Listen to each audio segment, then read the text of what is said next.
working on getting things back up and running as we get going into what is going to be a very important week for the market ahead of what is going to top things off at the end of the week on Friday.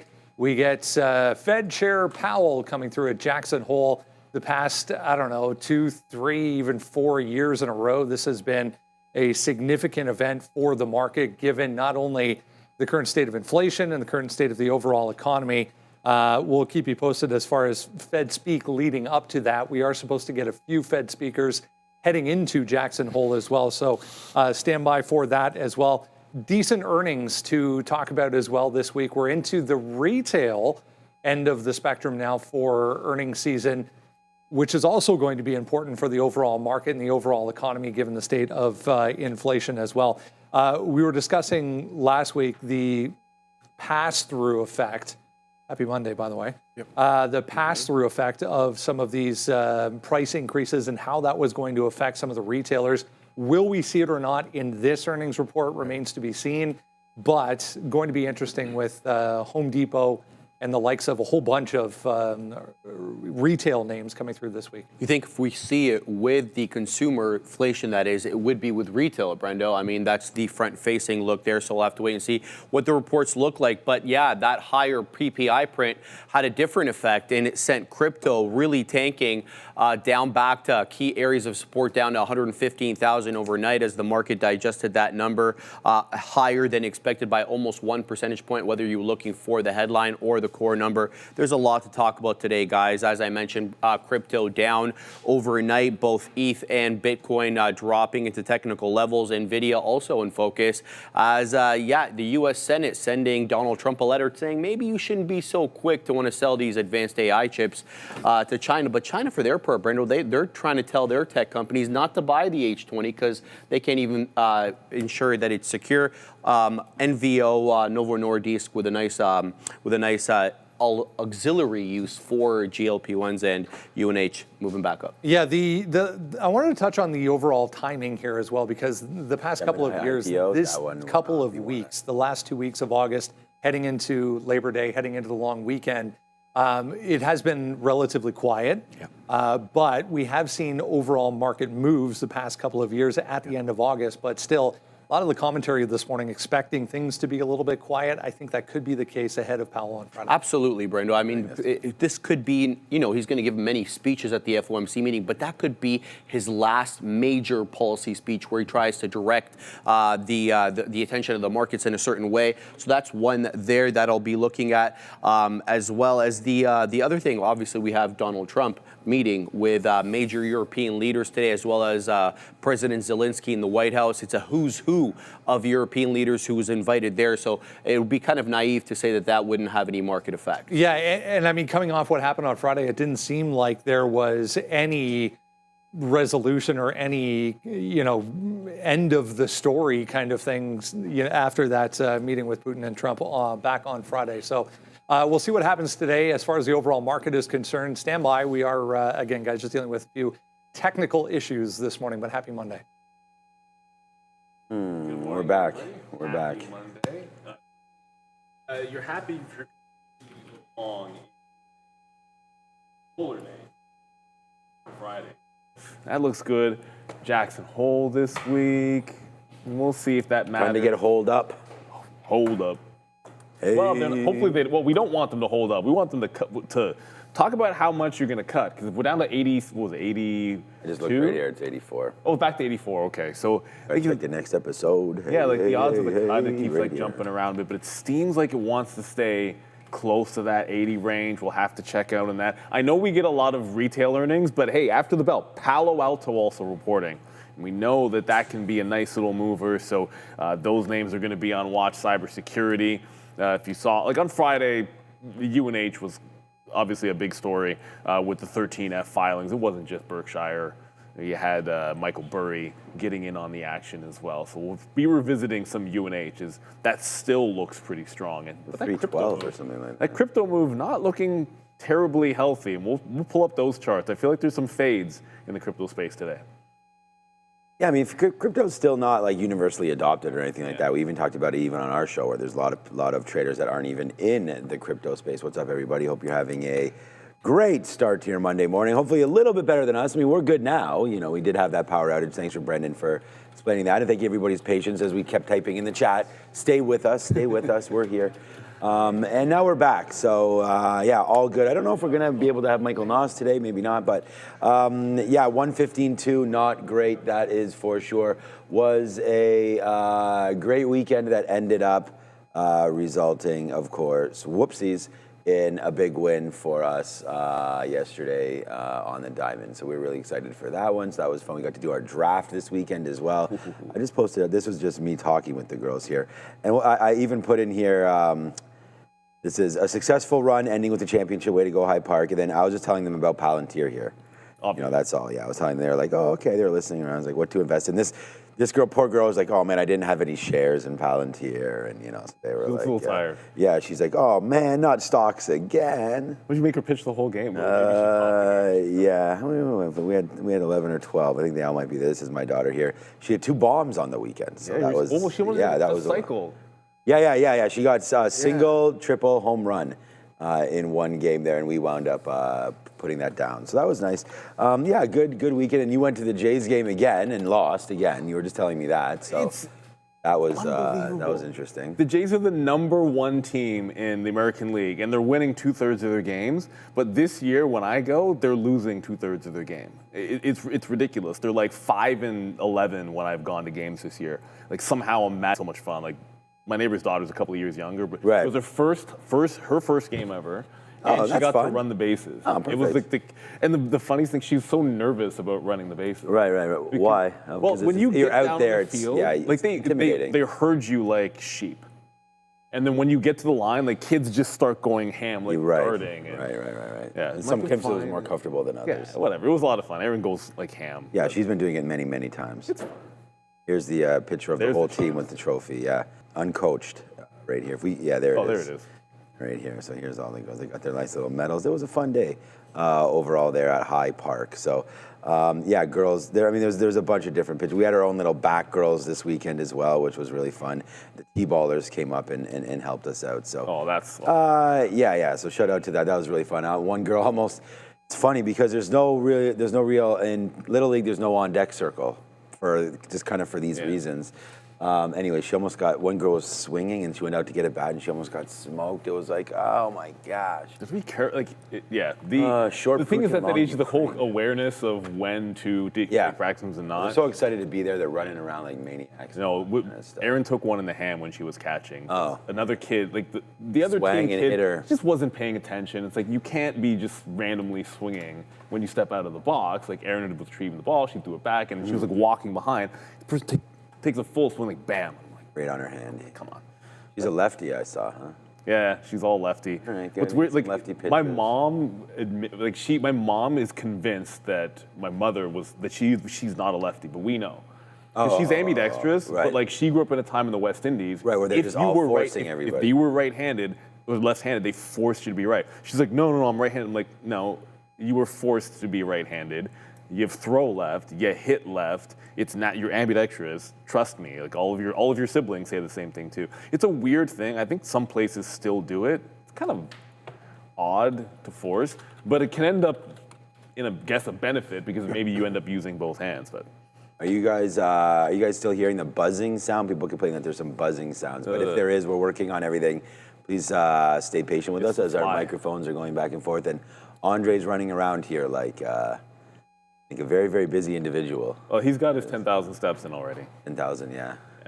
That's the one thing. I used to always track those steps. Now that I just go to the gym, I don't really track them. Once you hit your number on a consistent basis, it's like things become easy, right? My daughter's always competing with me, and I try to explain to her, if you're smaller, if we do exactly the same thing, you'll have 40 to 50% more steps. Just because we're going the same place, we're doing the same walking. It's like, but I beat you, Daddy. I'm like, okay. Yeah, because you have smaller. Fair enough. Yeah, short stride. Let's get back on up to the desk and see if we can't figure out what's moving.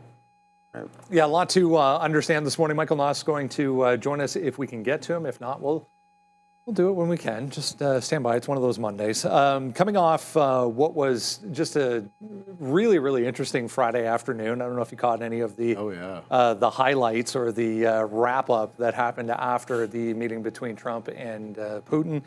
I mean, the market kind of shrugged it off going into it. It was obviously later in the day, but I think some important context coming from that ahead of, this meeting later today.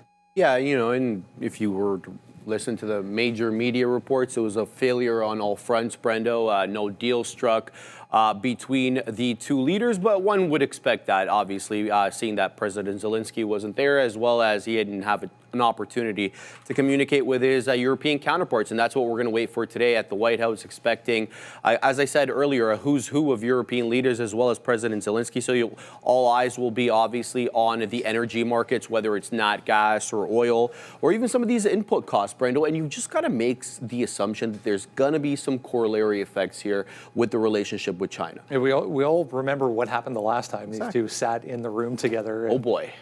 I doubt it'll be that kind of fireworks once again, but definitely could be market moving. So we'll keep you updated on that. Quick look at what is to come today. Not a heck of a lot. Very, very quiet on the economic calendar. Some housing market index data coming up at 10 o'clock this morning. Tomorrow, some building permits, more housing data. Fed's Bowman coming through tomorrow. Wednesday, we do get the energy dump. Wednesday, 10:30, always the energy jump. Fed's Waller, 11 o'clock. The bigger point here is this is all leading up to what's going to come on Thursday and Friday. Actually starts on Thursday, but both Powell and some of the other Fed members speaking mostly on Friday. We do get Bostic Thursday. Yeah, that will be definitely very interesting to keep an eye for, especially for the yields, the Treasury yields going in. But I also want to mention another very interest rate sensitive area of the market, and one that was running quite aggressively into Friday. Solar stocks really running up, the TAN ETF, as well as some individual names, Sunrun, CSIQ. Really, the issue was the Trump administration issued less punitive than expected tax credit. And we really have a proper fix on this on Friday, so we're going to really understand what's going on. But things are a little bit more clear now, Brendo, with solar stocks surging here in the morning, as well as Sunrun, another fan favorite, getting the nod from RBC, up, I think, about, nicely here in the pre-market, about 4 1/4, so not bad luck. Yeah, I mean, 2 days in a row here for most of these. Here's FSLR, as you mentioned, just made a session high up here so far this morning, above 210. For FSLR, taking out that high from Friday. But all of these guys, solar stocks, big days back on Friday. Yeah, pick your choice. Like it was about midday, I think it was. It's just afternoon when these all just accelerated. Like buy program galore, FSLR. We were talking about this one in the aftermarket show with Steve Talman. He likes First Solar. It's like, yeah, just kind of go with the best one out there over, like, say, a Sunrun. But the percentage moves, you're going to get really good percentage moves on a Sunrun. A little higher short flow, like that kind of a thing. But First Solar, on the daily, this is making a bit of a curl. You've now got the smiley face, as we like to call it, and you're now breaking out above this 200 level. If it takes 220, that's another big one as well. But the 200 was kind of the obvious place to go. On Friday, you would have seen it dip kind of randomly right around 3 o'clock. It dipped right into 200 and then bounced, and then we closed pretty much exactly at 200. So that's an obvious level over under in First Solar. Like if it holds that on any kind of a dip, that's the place to go. But these look all incredibly strong. Everyone's been trying to figure out where the bottom is going to be for a while, and it might just seem like the curl is in. Like if you tried the bottom pick, all you had to do was wait for the 50 period to start holding. I feel like that's been a good sign. Sure, it's got a golden cross as well if you happen to like that sort of thing, the 50 period crossing the 200 on the daily. But I just like that $200 level, particularly this week. As long as we hold on to that, even if with consolidation, then we're bullish. But this is the name that I would prefer over, say, Sunrun. Yeah, I was just looking at this biggest mover from Friday. I think I'd rather, First Solar is a great name, obviously. We talked about best of breed. But this Array Technologies, ARRY, was up over 25% there on Friday, and just a smaller name. And yeah, looking to take this level out right here. We're right here, right now on Friday's high. So we've ticked up to $8 a couple times. And if you zoom back out, you can see right here that looks like you're trying to take out some of these tops. And then there, this one, you know, if you're just looking for something that could get going just a little bit, potentially, obviously as an $8 name, more likely to be traded by many of our viewers here, ARRY. Let's just have a look at this one, Array Technologies. I'm going to assume a much bigger short float, so that's what we're looking for. 21% on the short side of things here for ARRY. You know, I don't think the solar game is solved here or anything like that, but it is nice to have less punitive tax complications for the space, and still awarding some residential tax credits being available to those in the U.S. that qualify. But you know what? I mean, I still think solar is pretty expensive. I don't think it's super efficient yet to the way that obviously everybody needs it to be. I'm not sure how much extra money is lying around. I don't know if those tax credits will actually mean anything. You know, the consumer is still strong. We still have people with their homes and everything, but I don't know if people are adding to their residential units by adding solar right now. I mean, I like to play much better in a Home Depot or something like that to play against the rates. And if we do get lower rates, though, that is much better for this space as well. Yeah. So I think there's a couple of tailwinds hitting right now, but ARRY would be something for myself. 21% short float, looking to take out Friday's high. Look at this move here all day Friday, $6 up to $8. Didn't really stop at all. I mean, we calmed down at the end of the day, but you know, still finishing near the highs. I think we like this one breaking through $8. ARRY would be something for me to trade. The things to keep in mind here this morning, I was just reading a note here from Dan Ives on Adobe, another one that had a pretty good day back on Friday, basically going out at the highs here as well, back to 356. But there was a couple of picks that came through for this week specifically from Dan Ives. I mean, I was just going through a couple of analyst notes. That was just one of them. But Adobe not really doing a heck of a lot here. I mean, again, retail going to be in focus primarily this week with a lot of the retailers coming through on the earnings front ahead of Jackson Hole on Friday. Yields, I was just double checking here as well. Basically flat since Friday. Again, it could be one of those situations where we get a bit of a wait and see. Yeah, Brendo, this is an interesting addition to the Ives ETF. I totally forgot he had an Ives ETF. And a little on the nose is the ticker IVES. And as you mentioned, Brendo, he did make some movements in there. So he made a few new additions, excuse me. One of them being Adobe, along with cybersecurity firm CyberArk, that's CYBR ticker, and Elastic, ESTC. They've been removed from the Danny Ives Wedbush AI Revolution ETF. In a post on Monday on X, he announced the inclusion of, as I've mentioned, of CrowdStrike as well as Roblox, guys. He's getting into GE Vernova, GEV, and Nebius groups, excuse me, under NBIS. So the ever mercurial, let's call him that, Brendo. Danny Ives making some moves there. Early, man. It's early. Come on. Here's another one. Morgan Stanley with a positive note this morning on NVIDIA, raising their price target up to 206. Last check, we are at 180. Here, guys, Morgan Stanley still very positive on NVIDIA on a Monday. Yeah, okay. Oh, we're positive about one thing in NVIDIA. When we break out at 184, we're going to be long. It's just said the same thing literally every day since Monday of last week. And every single day last week, NVIDIA failed. It just could not get through the top, unfortunately. I hate the term, it is what it is, but when you're looking at breakouts, we had this discussion almost every single day. When you're looking for a breakout trade, one of the factors is always going to be a key price level, a wall, some sellers that are engaged, and NVIDIA has gotten to a top, and it is just holding the line. So it's a good consolidation. The last time it did this, not the nicest daily chart, unfortunately. I have to get my e-signal one back up. And the last time it did this, like right in the middle of June, and when it finally broke out, it was well worth the wait. Like for a couple of days, it was fantastic when it broke out this 145 area. And that's, I think, what we have going on at 185. You do have, you have, I'd say, like minor concern with those Democratic legislators that seem to be not in favor of the advanced sales to China. Don't know whether that's going to move the needle or change anything for NVIDIA and AMD. They've cut their deal. They're paying their 15%. And they should be able to get that money and then cut down that inventory that they've been holding on that they took a hit on last quarter. So I still like NVIDIA, and I will take that break. It just feels like it hasn't been happening. So you put the order in when it gets close, and you watch the sellers go back into control, which is fine. Consolidations are healthy in a bull market in an upward trend. So it just seems like we've run into a little bit of a temporary wall here. I have AMD and Intel both written down as shorts for me here today. I mean, AMD has made a move over the last couple of days, right? I mean, we have 3 straight down days now if we include today. We'll see if it continues, but the momentum right now for AMD seems to be downside. I wrote down, I mean, we're going to have to get going. I'd like to see it up here again.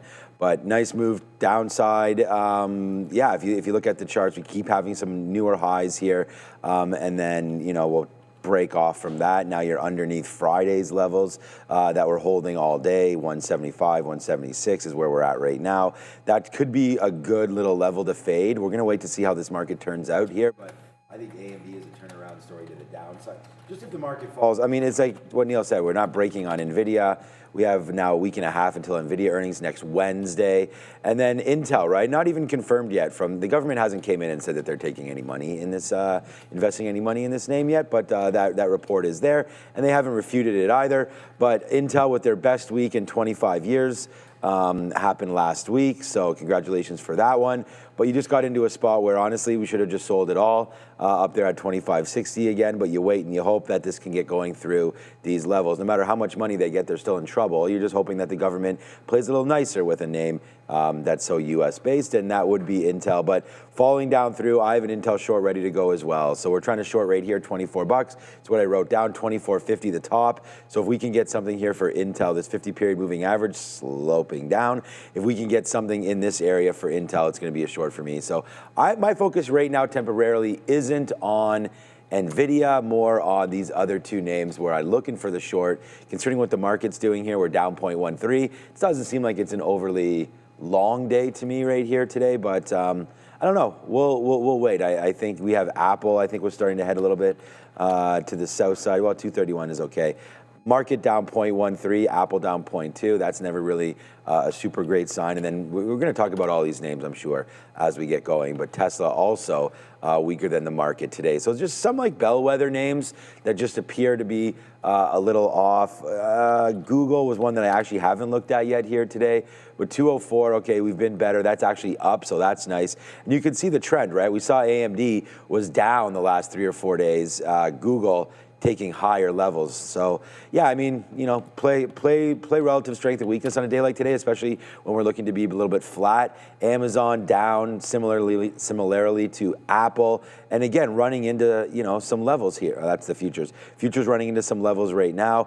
Amazon coming in and looking at, we've only spent a few days recently above this 230 area, so that's going to be something to look at here as well with Amazon. So I don't know, I could see a little bit of a pullback to the 50 period on this one, 221, 220. Remember, we have retail names coming this week, so Amazon could catch some shrapnel from a Walmart or from a Target. Get it, Walmart. But those names have been, yeah, I mean, I think Get It Walmart, Get It Costco has been really good. We've talked about Target breaking out from this level, and it really hasn't happened yet.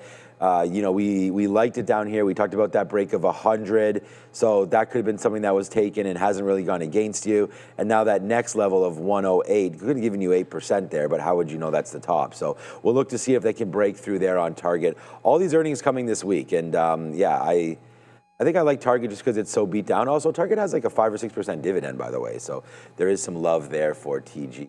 But yeah, so that's what we're doing here. Right now, yeah, cup and handle all over the place. You just got to look for some good opportunities. And I don't, for me, it's not about the technical setups. It's like, is there macro reasons for these things to start to go? And we'll wait to see if that is the case here. Bitcoin's still 115.4, not doing a whole heck of a lot. We'll review some of those coins. Not the best pullback at all, though. Soon. It's 9 o'clock now, so we'll, because of our technical difficulties, we will not have Michael Noss today, but he should be still scheduled for the recap show. Yeah, we'll have him on after. I'm sure he'll have a few things to talk about for this crypto move, I would assume, the pullback we have off those highs. But yeah, it's already 9, which means we got to get into this rundown. We got to see what's going on in the futures as well. 800. All right, guys, 64.71. That's where we closed out yesterday, or sorry, excuse me, Friday on the ES September contract. We're a little bit below that right now. You'll see we're printing 64.66, so we're still above that 50-point technical area of support. We'll continue to use 64.50 as our support unless we breach it. To the high side, we're looking at that 100-point area that we've been looking at for the last few days, 6,500, Brendo, as resistance. As always, if you haven't done so, make sure you grab the watch list free from us to you every single day. Just jump down to the description of this video. Top link will get you to the sign up page. All you need is your email address, and then we send you that every single day. It comes right to your inbox. A lot to understand this week. Maybe not today, but a lot to understand this week. Let's talk, we'll get to Tesla in a sec. I just want to mention China across the board, very, very strong here. Maybe one of, if there was something that came from Friday, that meeting or the aftermath of that meeting between Trump and Putin was Trump basically saying he doesn't feel like he needs to be as harsh on China going forward, which led to this huge gap this morning with Chinese stocks right across the board. So just FYI, ADR is very, very strong right across the board. There's really no significant individual catalyst for these, though, but good note to keep in mind. Let's talk about Tesla. Down day on Friday. Here we are back to the lows once again this morning, trying to bounce off 328. But yeah, UK sales 60% to the downside. Yeah, Brendo, when I saw that we've registered less than 1,000 vehicles last month, I knew we were in for some trouble there. And there's another company that's picking up the slack. It's not like they stopped buying cars in the UK. They just stopped buying Teslas. And guess what they're going to? They're going to that BYD, that Chinese giant who's boosting sales out in Europe, especially the United Kingdom, looking to grow double digits in Europe with steep, though, declines for Tesla in France, Sweden, Denmark, England, not the only one. Really, the only country bucking the trend right now out in Europe for Tesla is Norway, Brendo. With 5.5 million people, you kind of feel like that country doesn't move the needle for them, though. So another tough look. Yeah, clearly. I mean, he alluded to this back in the earnings call, essentially saying there's going to be months of potential downside here, so everybody strap in. But as far as the stock goes, guys, trying to bounce actually right now for Tesla. It is, and I think the thing with Tesla, there's a lot of flat bottom breaks that we'll see just based on the last couple of days of last week when we had a little bit of weakness going in. Tesla essentially has been stuck in a bit of a rut.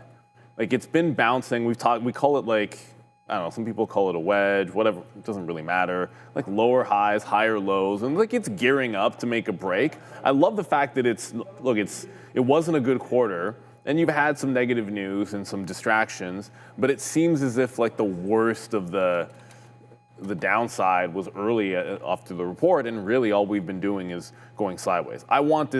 Ideally I want it to break to the upside here, and we said this on Friday. This wedge breaks in either direction. I think it's going to be a good swing. I'd rather that obviously be to the long side. Today I'm just looking at the 200 period and the 50 period. That 327. It was a nice hold there in the 8th. And then we spent all week above. It bounced off there on Friday. That was the only place where it was really any kind of a bounce, and it's so low right now. So 327, that's your kind of like your dip and rip. If you break down, it's a flat bottom break underneath it. So willing to play in either direction on Tesla. And as we mentioned, EV name, I heard Brendan say China. Don't want to sleep on NIO here. NIO's got this really nice consolidation and potential breakout. Kind of looks something like this. Here. Like if it makes another run at just over the $5 level for a breakout, gonna look to be involved today. NIO's been in this channel. Like it's been rejecting $5 and pulling back 10% every single time. At some point, push comes to shove, you can get a potential breakout here. So this other EV name is on watch as well, just for a bit of a technical break. Yeah, we talked about Tesla today being a little weaker than the market. I was looking at Rivian. Here's Rivian. Rivian's not doing anything, 12.25, trying to break a little bit underneath. We don't like the car business, so I don't like Rivian as much as Rivian Randy, who's not here today. Maybe he's grabbing a Rivian. So just, downside move. We just talked about trading short today, possibly, and as much as people love Tesla and the stock to trade, you just made that move again up into here, 340 into 350. We couldn't break through it. Now you're going to the downside right here. Nice move down here, trying to break off of Golf Delta Roman GDRX. GDR, good. Oh, that's GoodRx. Is that what that is? GDRX right here. Yeah, GoodRx shares right now spiking on a Wegovy kind of deal here. So there goes GoodRx right now, getting that good behind it right now. We'll get that news. GoodRx announces collaboration with Novo Nordisk to expand its access to Ozempic and Wegovy. For $500 a month, is that a lot? That seems like a lot, no? I don't. Maybe that's about right. But there it is, right there. Access. I don't know how many shots that gets you, but that story just came through. Yeah, look for Tesla, kind of the same story again.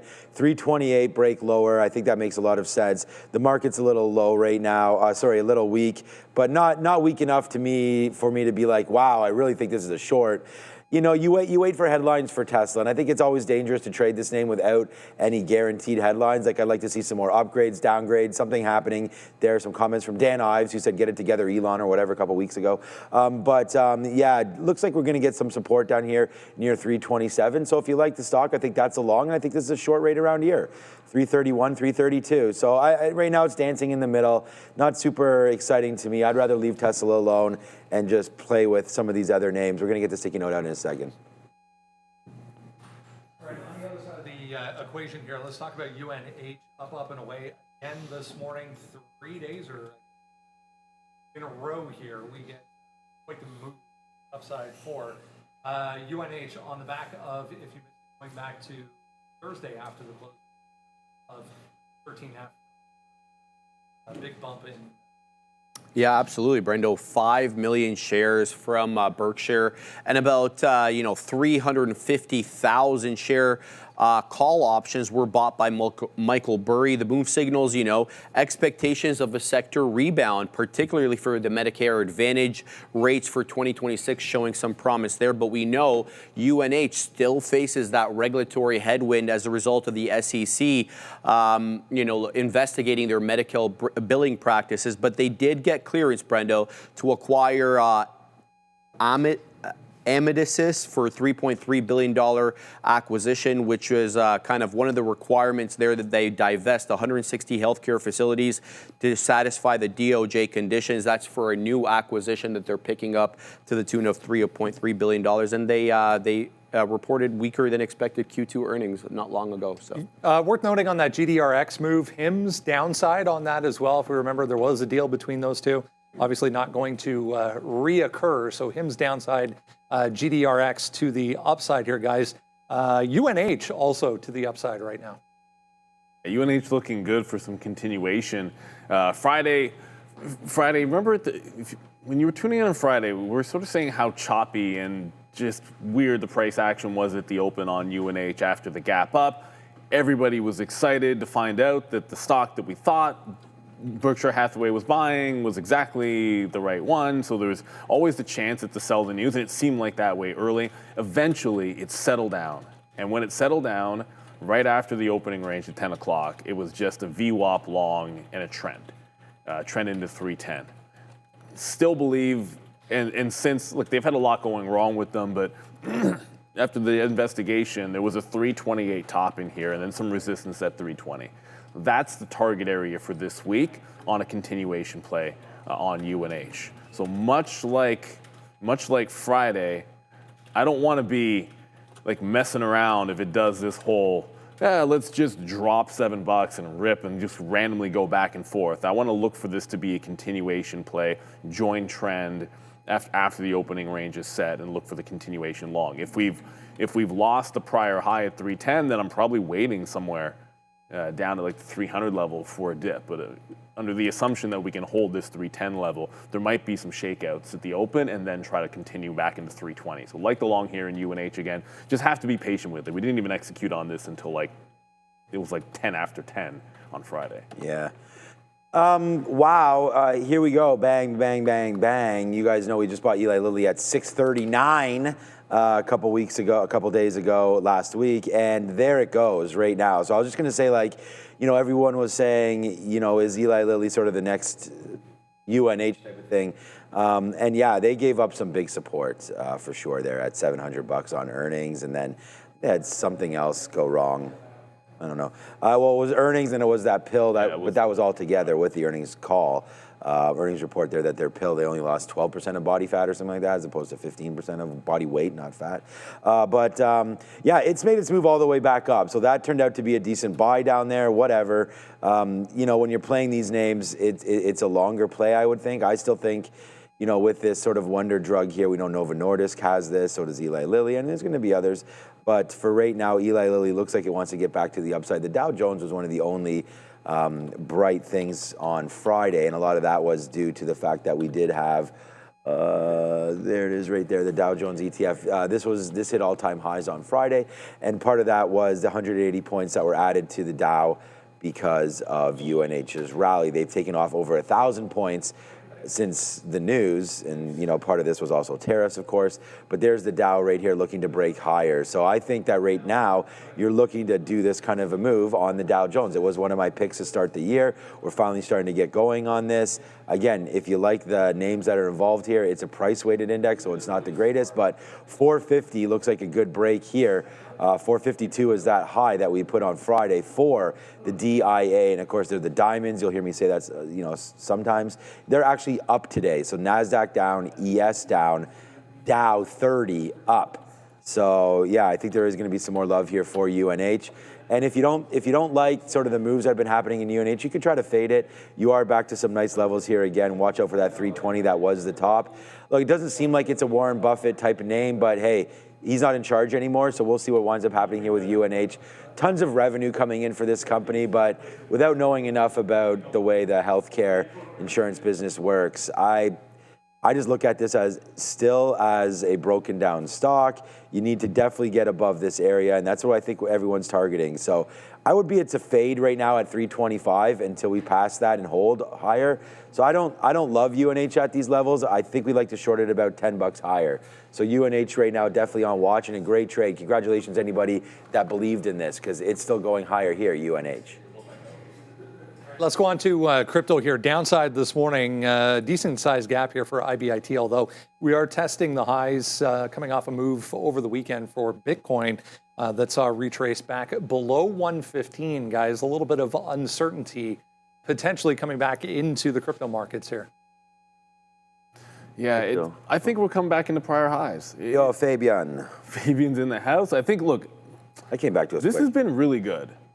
The trend on Bitcoin has held prior highs and held prior support turning into resistance, and it just feels like we're doing the sort of same thing. 112 is the last dip, which is the actual high, but you could argue that you could be down at like 109 and you still would be respecting that. So we made another run at the top with a pullback. I'd be looking for the bounce somewhere in the 109 to 112 range this week.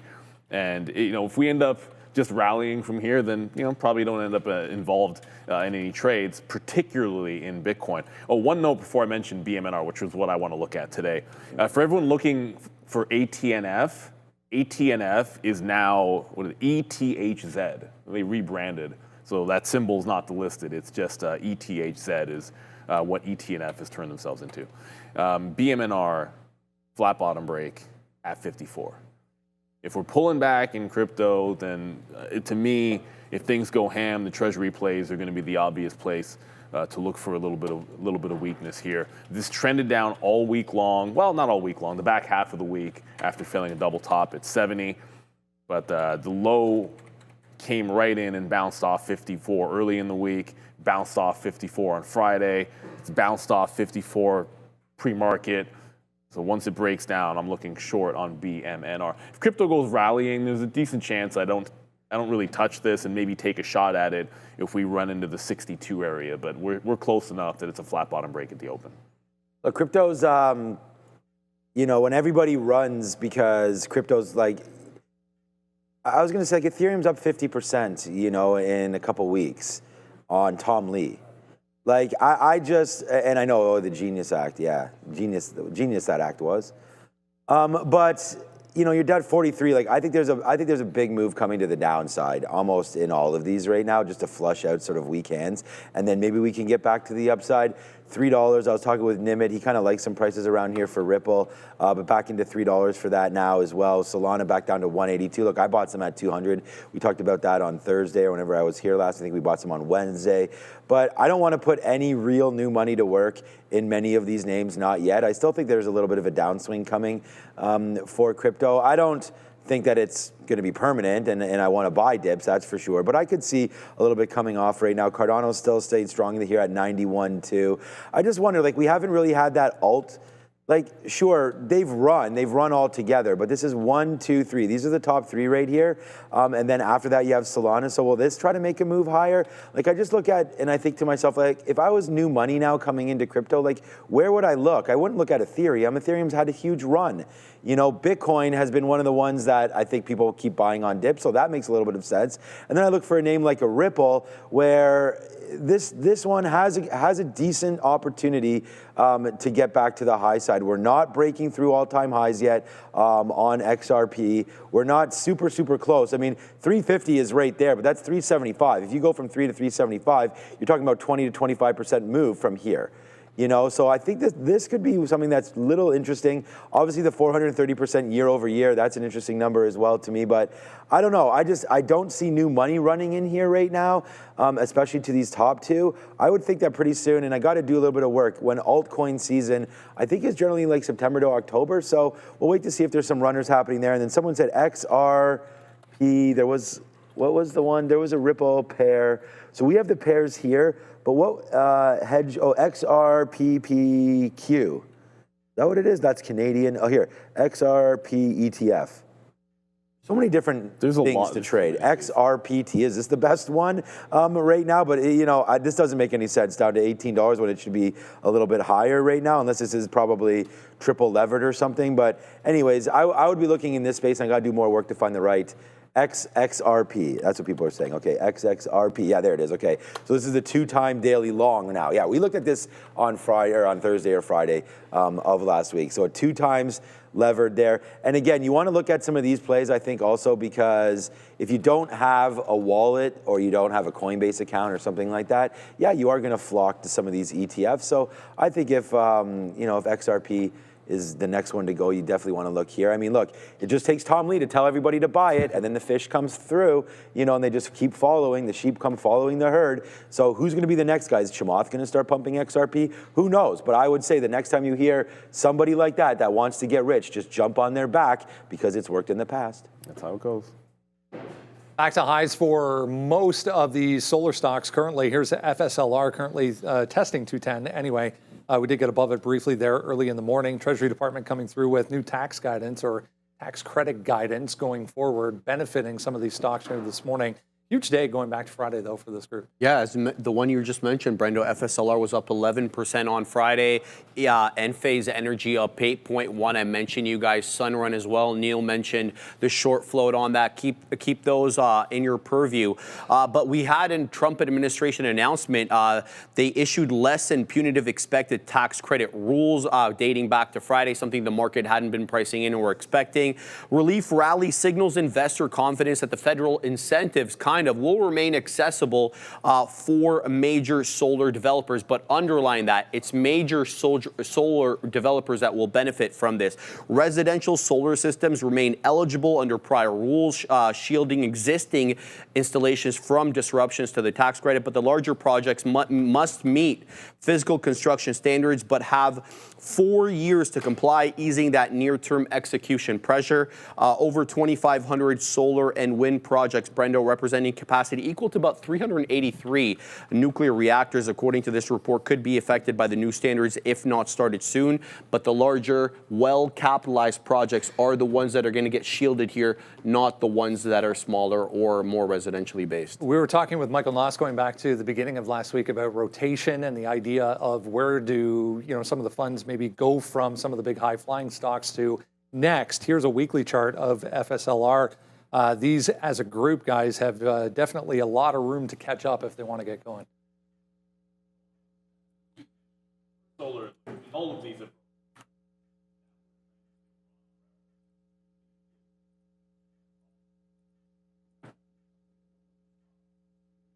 June 2024. So June 2024 was the high, and we've been trending down ever since. That broke a couple of months ago. like you said, I like First Solar back in the 200s. It's at 210 bucks. I don't know how much that's going to be an opportunity to trade today. But the higher short float names, like say a Sunrun, this is, I know it's diddling in the middle, but when 13 tops here at 17, that's a long way to go till you get to a significant level on Sunrun, and it's right at $15 level, which coincidentally it just tagged $14.99 and pulled back. When I'm looking at these types of plays, I'm always thinking to myself, if it's strong, it should hold VWAP, and certainly it should hold the prior close on a dip. So those are the two places to look for trend. If it cannot break the 15 level, which it already showed you on Friday it couldn't break, and it showed you literally just now that it couldn't break that 15 yet. But this short float for a day trade, this is the one I'd be looking at, but I'd much be more interested in First Solar out of the group for a dip buy into the 200 level. Just figure, and we've talked about it before, like best of breed. For trade, you might look at one which has more of an ability to fly around a bit. But yeah, if you're bidding in the space, I go for First Solar. And then keep an eye on rates. Right? These are all going to be pretty sensitive. If that 80%, for whatever reason or not, goes to like 50, 60, or I'm just speculating, I don't think that's going to happen. But if it were, I think these guys would be under pressure right quick. All right, so my play here, I put it on the today's sticky note here. You can go find it at Trader TV. Sean, it should be on Instagram, should be up there soon. But right here, I have ARRY, the $8 long break. So if we can get some love going on there, I think that that's 22% short float as well. I mean, there's a lot of names that are short here in the float, but this is with an $8 break on news. I think it's on watch there again today. It was up 25% on Friday. Wow. All right, well, it's gonna break it now, but we liked it when we first came on the air here, and it was 785, 780 and change. Looks like they're gonna break right off the jump there. I do have an order to get long, but it won't fill in the pre-market. So if it breaks at $8 right now, we're going to stay away from it. It's a nice move. Like I said, 22% short. It looks like it wants to go higher. If you do get it, I think, this is $8.50 right there. And don't laugh at 7 or 8%. I think that's a decent amount of money to make in 10 minutes or 5 minutes when it gets up there and finally breaks that $8 mark. So you do have some stopping points. If we do miss the $8 mark, you could try to grab $8.20, something like that in and around there. Could be a good trade as well. But that's something that we need to look at, on that break between 8.15, 8.30 or so, right into there for ARRY. It's had a huge move up, array, and we're just going to figure out if it breaks it, you take it. And then looking back at this at 750, some of these levels right into here, 770. I think you can get away from this if it breaks and fails. I don't think you need to be married to it. Well, there's the break right there. My order goes out and, of course, doesn't trigger because I'm not super interested in it on a pre-market break. But there it goes, ARRY. Now that we've had the break, look for a fake. So maybe we could bid down here now, 785 up. Pull back in, reload yourself, and get going. I like that. So ARRY, I'll probably put a bid now around 785 and see if we can get this one going. It's broke through our levels. I like the stock. There's only 7 minutes left until this market opens up, and this should be one on everybody's radar, I believe. NVIDIA, guys, if you zoom out to a weekly chart, let's throw out, what was it, two weeks ago was basically a doji candle. This is the first, coming off, the first red week in 8 for NVIDIA. If you throw it again 2 weeks ago, regardless, 8 of 9 or 7 of 9 here to the upside for NVIDIA. Like it's been hanging out at 180-ish for a long time now, yeah. Brendo. Yeah, but today there's individuals in the Senate that are none too pleased with Donald Trump's overtures to NVIDIA to begin selling their advanced AI chips to China again. Recall that he wants to take about 15% of the NVIDIA and AMD China revenue. Not him, obviously, the U.S. government. But that's displeasing about 6 Senate Democrats here, including Senator Schumer, Warner, and Warner, who demanded reversals citing national security risks. The senators want a detailed response from the administration about why and how and what safeguards they're employing by August 22nd. You got lawmakers obviously warning that the NVIDIA H20 chip and the MI308, which is AMD's version of the H20, still too strong and could be used by the Chinese military. NVIDIA argues back, says the H20 really has no use in military capacity. AMD, for their part, hasn't responded to this, Brendo. But yeah, we'll have to wait and see how this is even received, because as you and I were talking off camera about, the Chinese don't even want their tech companies to use the H20. They think it's compromised. On the other hand, though, we saw that note from DeepSeek last week delaying their latest model because it seems like the one that came out that blew away the competition at that time actually might have been trained at least on some of those H20s.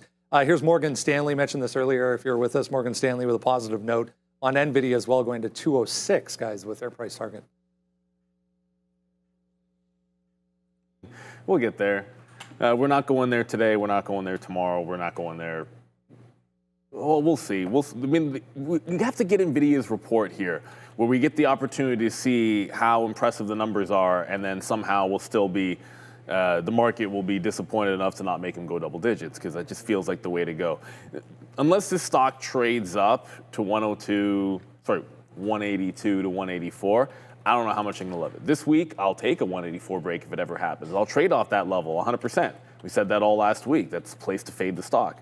But on Friday, just a little bit more obvious direction on AMD. Like, you had this thing go right up to 185. 1, 2, 3, 4 times on the daily chart, AMD is turned at $185. It gets there midweek, it turns again, and then it stair steps down. So I just feel like a continuation play on this makes sense.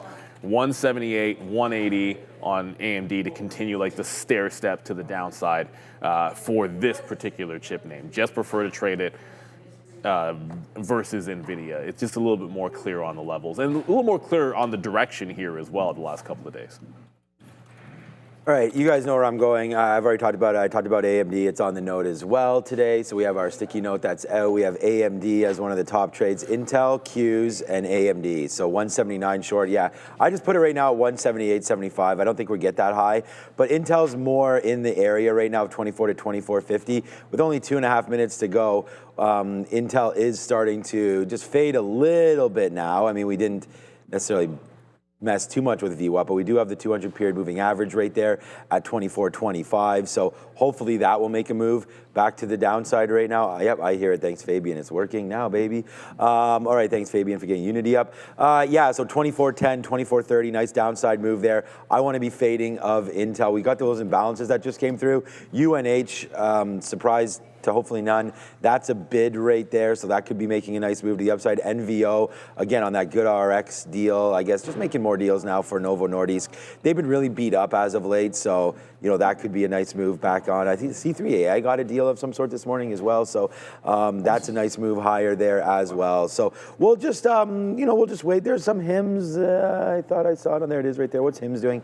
HIMS with 123,000 share sell imbalance, so that continues to sort of march a little bit lower. We'll see. This could also be another one of those names that's at a decent bottom area right now in between $40 to $42. We'll see if we can hold those levels right now with the 200 period moving average ready to go. So the only trades that I have ready now is ARRY.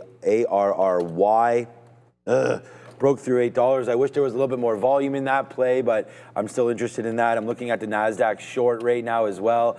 Looking to fade any sort of a bump up, 93.10, 93.30, something in this area would be a short for me. Intel, AMD, Open Door. Oh, we like Open Door. I actually wrote down Open Door again to see how far we can get going, but I said 375 for a potential short on Open. So I just think, again, nice move up here. That's been that top. Let's just see if we break through. I think it's an easy way to get out of this one. If it breaks through $4, well worth fading any sort of a pop there on Open Door. It's not that I think it's going down. If we can go up 10% from here is where we would start this trade. So that's something that I like to look at. And then that's about it. So AMD trying to fade it, trying to fade out Intel. Good luck to everybody today. Palantir is also starting to break off of that 185, going lower now. That's down 1%, even though we get a nice little bump in Palantir. Looks like AMD with a couple down days.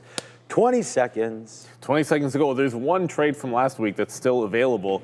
Whenever Figma decides to break 76, that flat bottom break is still going to be in play. But VinFast, bell brought to you by VFS. Go check them out, scan the QR code, Adara, and ring it now. The real market is open. Another name we're watching, obviously Tesla, back through 330. Load. Look at Back through ARRY. 330 already as it blasts to the upside. Like, that's a huge move already off the open there for Tesla. Just screaming Tesla off of this open. Like, that is nasty, nasty. UNH not really doing much. So Sunrun broke 15 and it's gone. Already at 1570 is Sunrun. Okay, well, what are you going to do? AMD pumping higher as well, as we got a big move off of the open on multiple names in here. Almost like it's gapping to the upside. So AMD seems to want to hunt for that resistance from last week. Yeah, Sunrun, that was wild. There wasn't even that much liquidity, it didn't look like, on run. Now 1590. 1590. It's heading to $16 already. I'm sure FSLR is probably going, and RE or ARRY also making a power move. So the solar names have gone nuclear off the open. Yeah, no reason to think otherwise. I mean, we just like that Sunrun. We had posted up ARY. We were looking at it when it was breaking $8, and I was like, damn, I don't want to take this, as the market was not open yet, and we didn't see a huge amount of volume. And then as soon as the market did open, it was boom, shakalaka. He's heating up. He's on fire. He's heating up. He's on fire. AMD might not be on fire, but we're going to go short right now because it's on fire early, as Neil just mentioned. So we're short right now on AMD. Let's put it. Oops. Money. Look, man, this is a big trade for us. Wow, already, man, we are already in the club. I hope there was a lot of clubs there on Friday, but we're in one right now. As there it goes, man. AMD, huge move to the downside right now. Print, baby, print. It's a monster. This is what we wrote down. We actually wrote down this exact price, 178.75. We talked about it in the pre-market. There it goes. Good. TQs here. Let's see if we can get another move downside on the TQQs as well, man. So far there it is, $1.15 on AMD. We're doing it well. I wasn't raised out in Brooklyn or Queens or anything like that. I was raised in the streets of Brampton, where Neil still resides. But the streets of Brampton looking hopefully nice these days with the Flower City. I don't know, that's what they're called. But there it is, man. We are really starting to get a little bit lower right now. Goals met, and yeah, fun happening live as it is every single day here at Trader TV. Let's see how low can she go right now on AMD. See you later, man. Now $1.70 in the money. We got it. We only got one unit on up there, but we're pretty happy with that kind of a performance so far. It's just a little bit of a pullback here, Neil. I don't know if it's going to be lasting for very long, but we're pretty happy with so far and the damage that's been put up here. Nice move up, a little bit of a fade as expected. Good trading huge there fade on AMD. Huge fade over there. No, the only thing BMNR broke trend. We didn't quite get it. So remember, BMNR, not the most liquid of names out there, but that's breaking trend to the downside. I have my order to break down at 54, but that also broke the trend huge. Sunrun, at this point, I'm not even sure I'm going to like a pullback if we get it back into $15. It just hit 16 and a half. So it would have to drop 10% to get to the breakout price. If it gets down there, I'm not sure there's any part of me that's going to want that trade. So I'm going to look over at that BMNR. It looks like it wants to break down. I still have an order to get 56 short, only looking short. Bitcoin's holding 15,000, but I feel like we don't even have to drop in crypto. If we just go sideways, there'll be some pressure on BMNR here today. And we did have to pay for locates on this, so it wasn't free at all. We paid a small amount for locates. UNH on Friday, it shook everybody out and then was along. So I don't want to touch this. We didn't trade this for 30 minutes at the open, and I'm willing to be patient for it to reestablish the volume-weighted average price or just dip far enough to the point where I actually even like a long. Let's go over to the desk. I believe we've got Adara. Let's take a look here at META, which has been really weak off the open right now, trying to bounce a little bit around that 760 area. This came out on Friday from the information, but apparently the company or CEO Mark Zuckerberg is actually planning their fourth AI restructuring over a 6-month period. So more AI news potentially, at least again as of Friday for META, dropping pretty sharply here off the open. Back to you. Yeah, we didn't hear anything. I think something about Meta.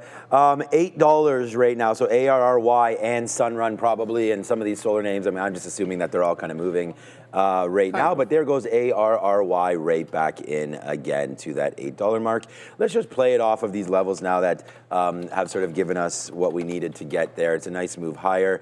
You know, sometimes you do stop out at obvious levels, and ARRY right there ticks up to 845, which is exactly what was hit in May. So January, February, March, April, May, June, July, August. There you go. It's a little bit of an education there on your months if you didn't know. But yeah, 775 break right there to the downside. Just got to make sure I do have that bid or offer in 770. Let's go 769er right there for a break in case we do make that move back just a little bit. So we did. As we were saying, we were celebrating that dollar club. We're still in the money here, but now only 50 cents. We took a bunch out when we've pulled back in. Again, whenever you get that move right back in, almost into the open again, off of a huge move, we are going to cover some of that. So we're actually out right now of just 50% of our trade. So hoping for a little bit of a downside push there. It looks like we might be wrong on the Nasdaq. So we don't want to average in too much to this trade. The number that we wrote down was 93.50 here on the TQQs. And again, that just goes with where we were on Friday, sort of right into this area. So we don't want to hold it too much past some of these tops. So that's 93.50. So we're going to wait for it. I'm waiting at I'm trying to be patient here. I'm waiting at 93.40 to get a little bit more. But yeah, patience is not my best part. All right, let me get a little bit more right now as we'll just wait. Okay, here it comes. So we basically put nothing else on. If it comes up and you're able to get us that, that's great. Let's take advantage of this pullback here again on AMD as it's breaking now through 177, 178. We'll see if we can get a little bit of a lower bid on that one right now. There it is. Good, we get it. Next bid for me is not until low 177. So we'll see if this does want to fall back into where we've been in the past there. Hopefully a good reload on the futures. We'll wait to see where that goes. But we've already taken some out there at VWAP. So far, so good. And Array Technologies, we're looking for a ray of sunshine with this one, up to 820, because the more sun, the more solar power, and the more that this should go. So right now we are long on Array, and there it is, man. Nice little 10 cents there. It's not a weed stock, Sean, but there it goes. Nicely done to the upside. Well, they have a short float like weed stock. Yeah, they do. And the TQQs. So let's see what happens right now. Yeah, I mean, bought the dip. I'm not going to wait till the problem with Sunrun and waiting till 15. I'm not letting it drop 10%. That doesn't make a lot of sense. So bounce off the volume weighted average price for Sunrun is the way in, and then BMNR pulls back into the volume weighted average price. Shorted at VWAP. Ooh, okay, a little crackle in my ear there. That was interesting. Shorted at the volume weighted average price. I still think this can break down 54s, but that's a separate trade. Like the 54 break. I'll throw that order back in because to put a stop on this trade, I kind of have to get out of this trade first and then use a different stop. 55.5 is the out, the stop on this trade, and then we're going to look for a play back into the low of the day on BMNR. You're still chilling out at 15.5 on Bitcoin, so it's not like we're going absolutely ham, and I didn't really show you ETH here, but sort of. There we go. Sort of a similar story. Trended all down on Friday. You're underneath those lows. I think if you even break trend or just head a little bit down, you're going to be under a lot of pressure in a stock like BMNR. So looking to get out, let's go. As I said, get out in front of the low of the day, and then take a short through 54 even is going to be the play for me here on this crypto treasury name. Yeah, okay, we're good look over there. I'm trying to make sure that we get something more out on the Qs if we do fall back down. Array, it went up to 15s while we had this thing, 10 cents in the money. Should have taken some out because my stop is like 25 cents, so we should probably do that. Okay, there it is. I was waiting at 177.18. Boom goes the dynamite. It's another one right now. What's up, everyone? Make sure you do have some hydration in your system right now, as we're at the highest spot we've been at all day right now for the P&L, because we did reload that TQQ position, and look what just happened on the reload. So there it is right there, and it's a good thing. We were waiting at 40s. It got to 37, and once we missed that, I told you got a little impatient there because it didn't hit our level. So we just took some shorts there at 28s or whatever that was. Nice little downside push there for us as well. But yeah, Bitcoin right now not doing anything. Neil's short right now, BMNR. So we'll have a look at Bitcoin 15.5, and then we'll look at Ethereum. Tesla's going as well. We do have to go to Adara, but hold on. Okay. No, it doesn't matter. We can wait a second. Tesla just quickly bounced off. Yeah, so 330. It's not technically the volume weighted average price, but it's this area of resistance. Like, we liked long on this thing, anything over 327, and it broke out, so I'm buying dips in the stock because that's the case. But there's a seller here at 332.5, which is where it was. I mean, it really fell apart randomly in the middle of the day, and we have some sellers going into that same range here. So if we lose 332.5, I don't want to fight this one too hard. Haven't quite gotten the fill to low on BMNR at the low of the day, but it should come in. I'm sitting here like 5 cents or 7 cents under where it is, looking to get that out. Let's go to Adair. Yeah, Meta's still weaker here, guys. I want to talk right now, though, but SNGX, Sologenics, nice little small cap mover. It's still below its pre-market highs. The catalyst in this one is that they were granted FDA orphan drug designation for one of their treatments. I'm going to keep looking into META here, see if there's any other news on that name. But as I mentioned, there was a little bit of a report from the information on Friday about Meta with regards to the continuous AI restructuring at the company. Back to you. Thanks, Adair. We just missed open door up there at 70. That's where we were sitting, and it went to 69. So we'll get a little impatient again, and we'll take some 63s right here. We're going to see what happens with open door. Huge move to the high side. Congratulations to anybody that has this one, that's for sure. We just wanted to fade something at the top, so we'll fade this one. And see what winds up happening. Again, I think it's pretty easy to get out of. If we take 4, that's going to be my stop immediately at $4. So we'll wait for that 370, and then if we're able to get something a little bit higher, we shall do it. All right, futures downside a little bit more. We are trading the futures with the instrument known as the TQQs. So for those of you that always are bugging me about that, that's what we're doing right there. Array, let's go right now. It's another face slapper by your boy over here. I know Neil's got Sunrun or did have it. I hope that hit for you. And there it is right now. We'll get, yes, 820, 8 and change right now. There's the breakout. This was as it was written there on the sticky note. So far, so good. AMD's trying to get back to the upside. I'm going to reload this thing for everybody right now to give us a little bit of an idea of what you guys want us to look at. So open door, we're now short that. That was always going to be on the radar. Adair just dropped some meta news to us right there, or there was some issues there with this coming back in, and someone wrote down some minor legal issues there. We'll have to look into meta again. NVIDIA upside Sunrun, there it is right there at 10 and change. Webull today nicely kicking up 0.78. SoFi going as well, but I'm going to actually reset this, so you guys got to get into the chat. There goes the market. Yes, sir. Finally, go, go, go. You got to type in the market. You got to type $ in the chat. Get your stock in there. I'll review that in 5 minutes, but here we go, baby. Yeah, this is a good one right now. We'll see if we can get a little bit lower. Let's go, 94s. Good outs right there on the market, on the Nasdaq, as it just dipped in a little bit for us there. AMD now $1.40 now in the money on that one, as that's near the lows as well. We can still get a little bit lower on this. Let's put some bids out just to start to cover here, as yeah, the market again a little topsy-turvy and kind of just in the same spots again right now. But hey, we're kicking it right now live with you guys. Hit the like, hit the subscribe. There's another move down on the TQQs, by the way. AMD making new lows, hopefully. There goes the Nasdaq right back at a key level. So yeah, I'm going to take another bid here at 88s. Take that out. Sorry, I guess it was 86s there. We take that fill out. Now let's wait to see what's going on. It's going to be a good day right now. BYD, NVIDIA, Palantir, everything probably going to the downside. But your boy is short. All we've got is short ideas on here, except for Array, which is 17 cents now in the money. What a battle here going on in BMNR. The 54 flat bottom break, it just can't get through it. So we got out in front of 54 even on that 55 quarter short, and it's still holding the bid back and forth over and over again. It just seems like the buyers are going to lose eventually, but it hasn't happened. Remember I was saying on Tesla here that there was some sellers at that 332.5, need to maybe duck out of this thing. Still like it. Look, I'll be long Tesla as long as it can hold the trend, but we got out at that 33.25 when it came back through. It's holding 331 where we got in before, but I want to be patient here the way the market's pulling back in there. If you got a long, just be careful with these bad boys because the market looking relatively weak. As we said, BMNR does finally break. It's not like it was a short sell restricted name. Whoops, it's an AMAX stock. It's not like it's short sell restricted, but after it broke, didn't get filled right away there at 88s. Give it a really, really tight stop, because if we come all the way back up, I do want to reshort it about 55.5 where we had it before. And I don't think that's one trade. Like either we're falling apart and getting down into 50, 53, then 52, and it's an all-day fade, or not. And the other thing that we have to keep in mind, if you're trading anything crypto adjacent, ETH is only now starting to turn. Right, so I want continuation. If ETH pulls back up and starts breaking out the highs, I'm punching out a BMNR. Like it should be a bit of a sympathy play in that direction.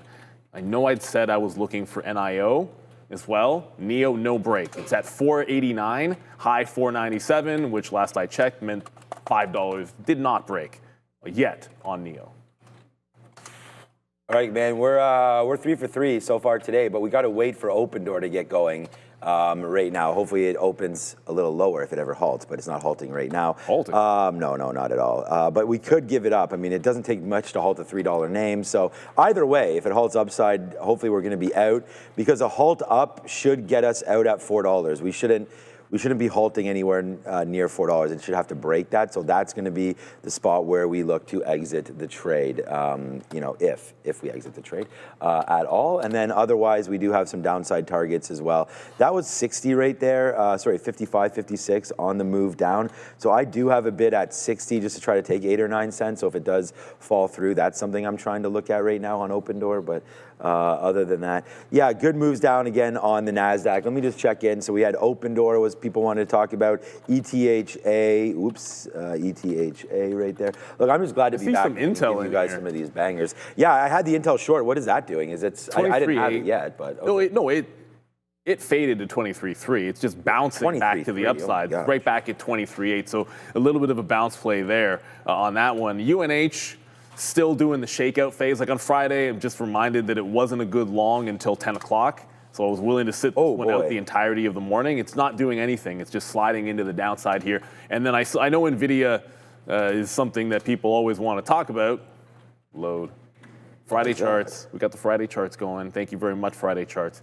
Meanwhile, here, I'll show you while that's loading. BMNR is now at 53.5. So I just took one leg out. I'm bidding in front of 53 even on the reshort of that name. But NVIDIA is strong here. That 84 level could come into play. If the market can retake the highs, I still like that 184 break on NVIDIA. Maybe we could actually see that here today, as it's showing a little bit of relative strength. So yeah, the only thing I'm in is getting back into BMNR on that bottom break. ETH starting to roll over, but nothing crazy. If Bitcoin breaks 115, I feel like the entire group is probably a bit of a flush there for sure. Let us know what else you guys are looking at. I've seen a lot of people say Apple is really strong. I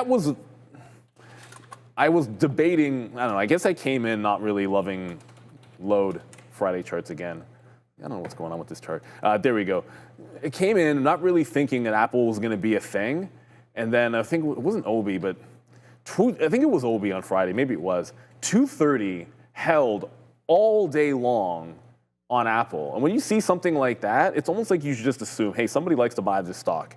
Maybe it's going to be strong off that level. You couldn't have bought it at 230, but this seems like a solid candidate for a bit of a trend up trade. If I don't find my way back into Tesla, I think this one can be a bit of a proxy for a relatively strong name here today in Apple. No catalyst that I'm aware of on Apple at all. But then, hey, if it's a mover, who cares? Let the price be your dictator right there. Like if the price dictates that it's a long, then continue with that long.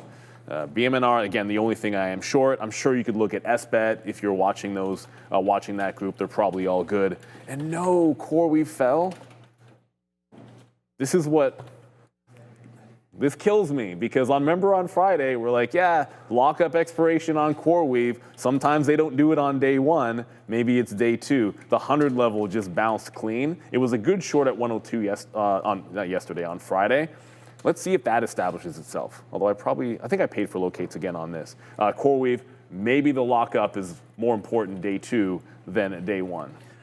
All right, so we nailed the trade there on Open Door, but for right now, let's talk to you guys about what's on your screen. Make sure you scan that QR code because BetaPro by Global X Canada's launched 6 new triple levered ETFs offering 3 times bull, 3 times bear leverage to exposure in the S&P and TSX 60, semiconductors, and U.S. Treasuries. They're offering a special fee rebate right now, dropping management fees to just 65 basis points until, wow, pretty long here, December 31st of 2025. So take advantage of this, guys. These ETFs also employ currency hedging to seek neutralization between the Canadian dollar and the US dollar exposure, providing performance that may more accurately reflect the underlying US equity indices. If you're a tactical, sophisticated trader looking to amplify your performance, check out BetaPro 3 times daily to learn more. That's betapro.ca/3x. And please, scan the QR code there and get involved with BetaPro. Check it out, yo. Check. Yeah. So all right. So far so good here. We're still in the same trades, man. We were able to get out of ARRY. We only have half left. Actually, a little bit less than. Actually, what am I talking about? We have 25% left of ARRY. Open AI. There's a thing of Palantir and again Citron Research.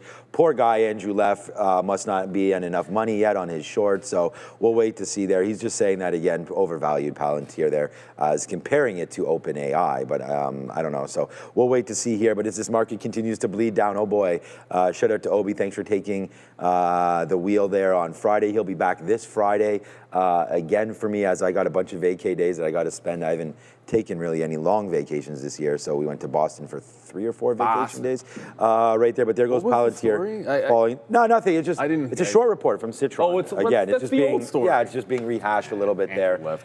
So he's going to the downside right now. We didn't take anything off here. We should take something off for Palantir at some point, but we don't have it on right now. But AMD is cracking lower right now. Oh boy, man, this has been a day for me so far. Like the TQs making this move lower, we shorted that one. And again, if you guys are looking for some information on where to find trade ideas and whatnot, this is what I have here today. I have the Q short at 93.50. So right now that is 80 cents in the money.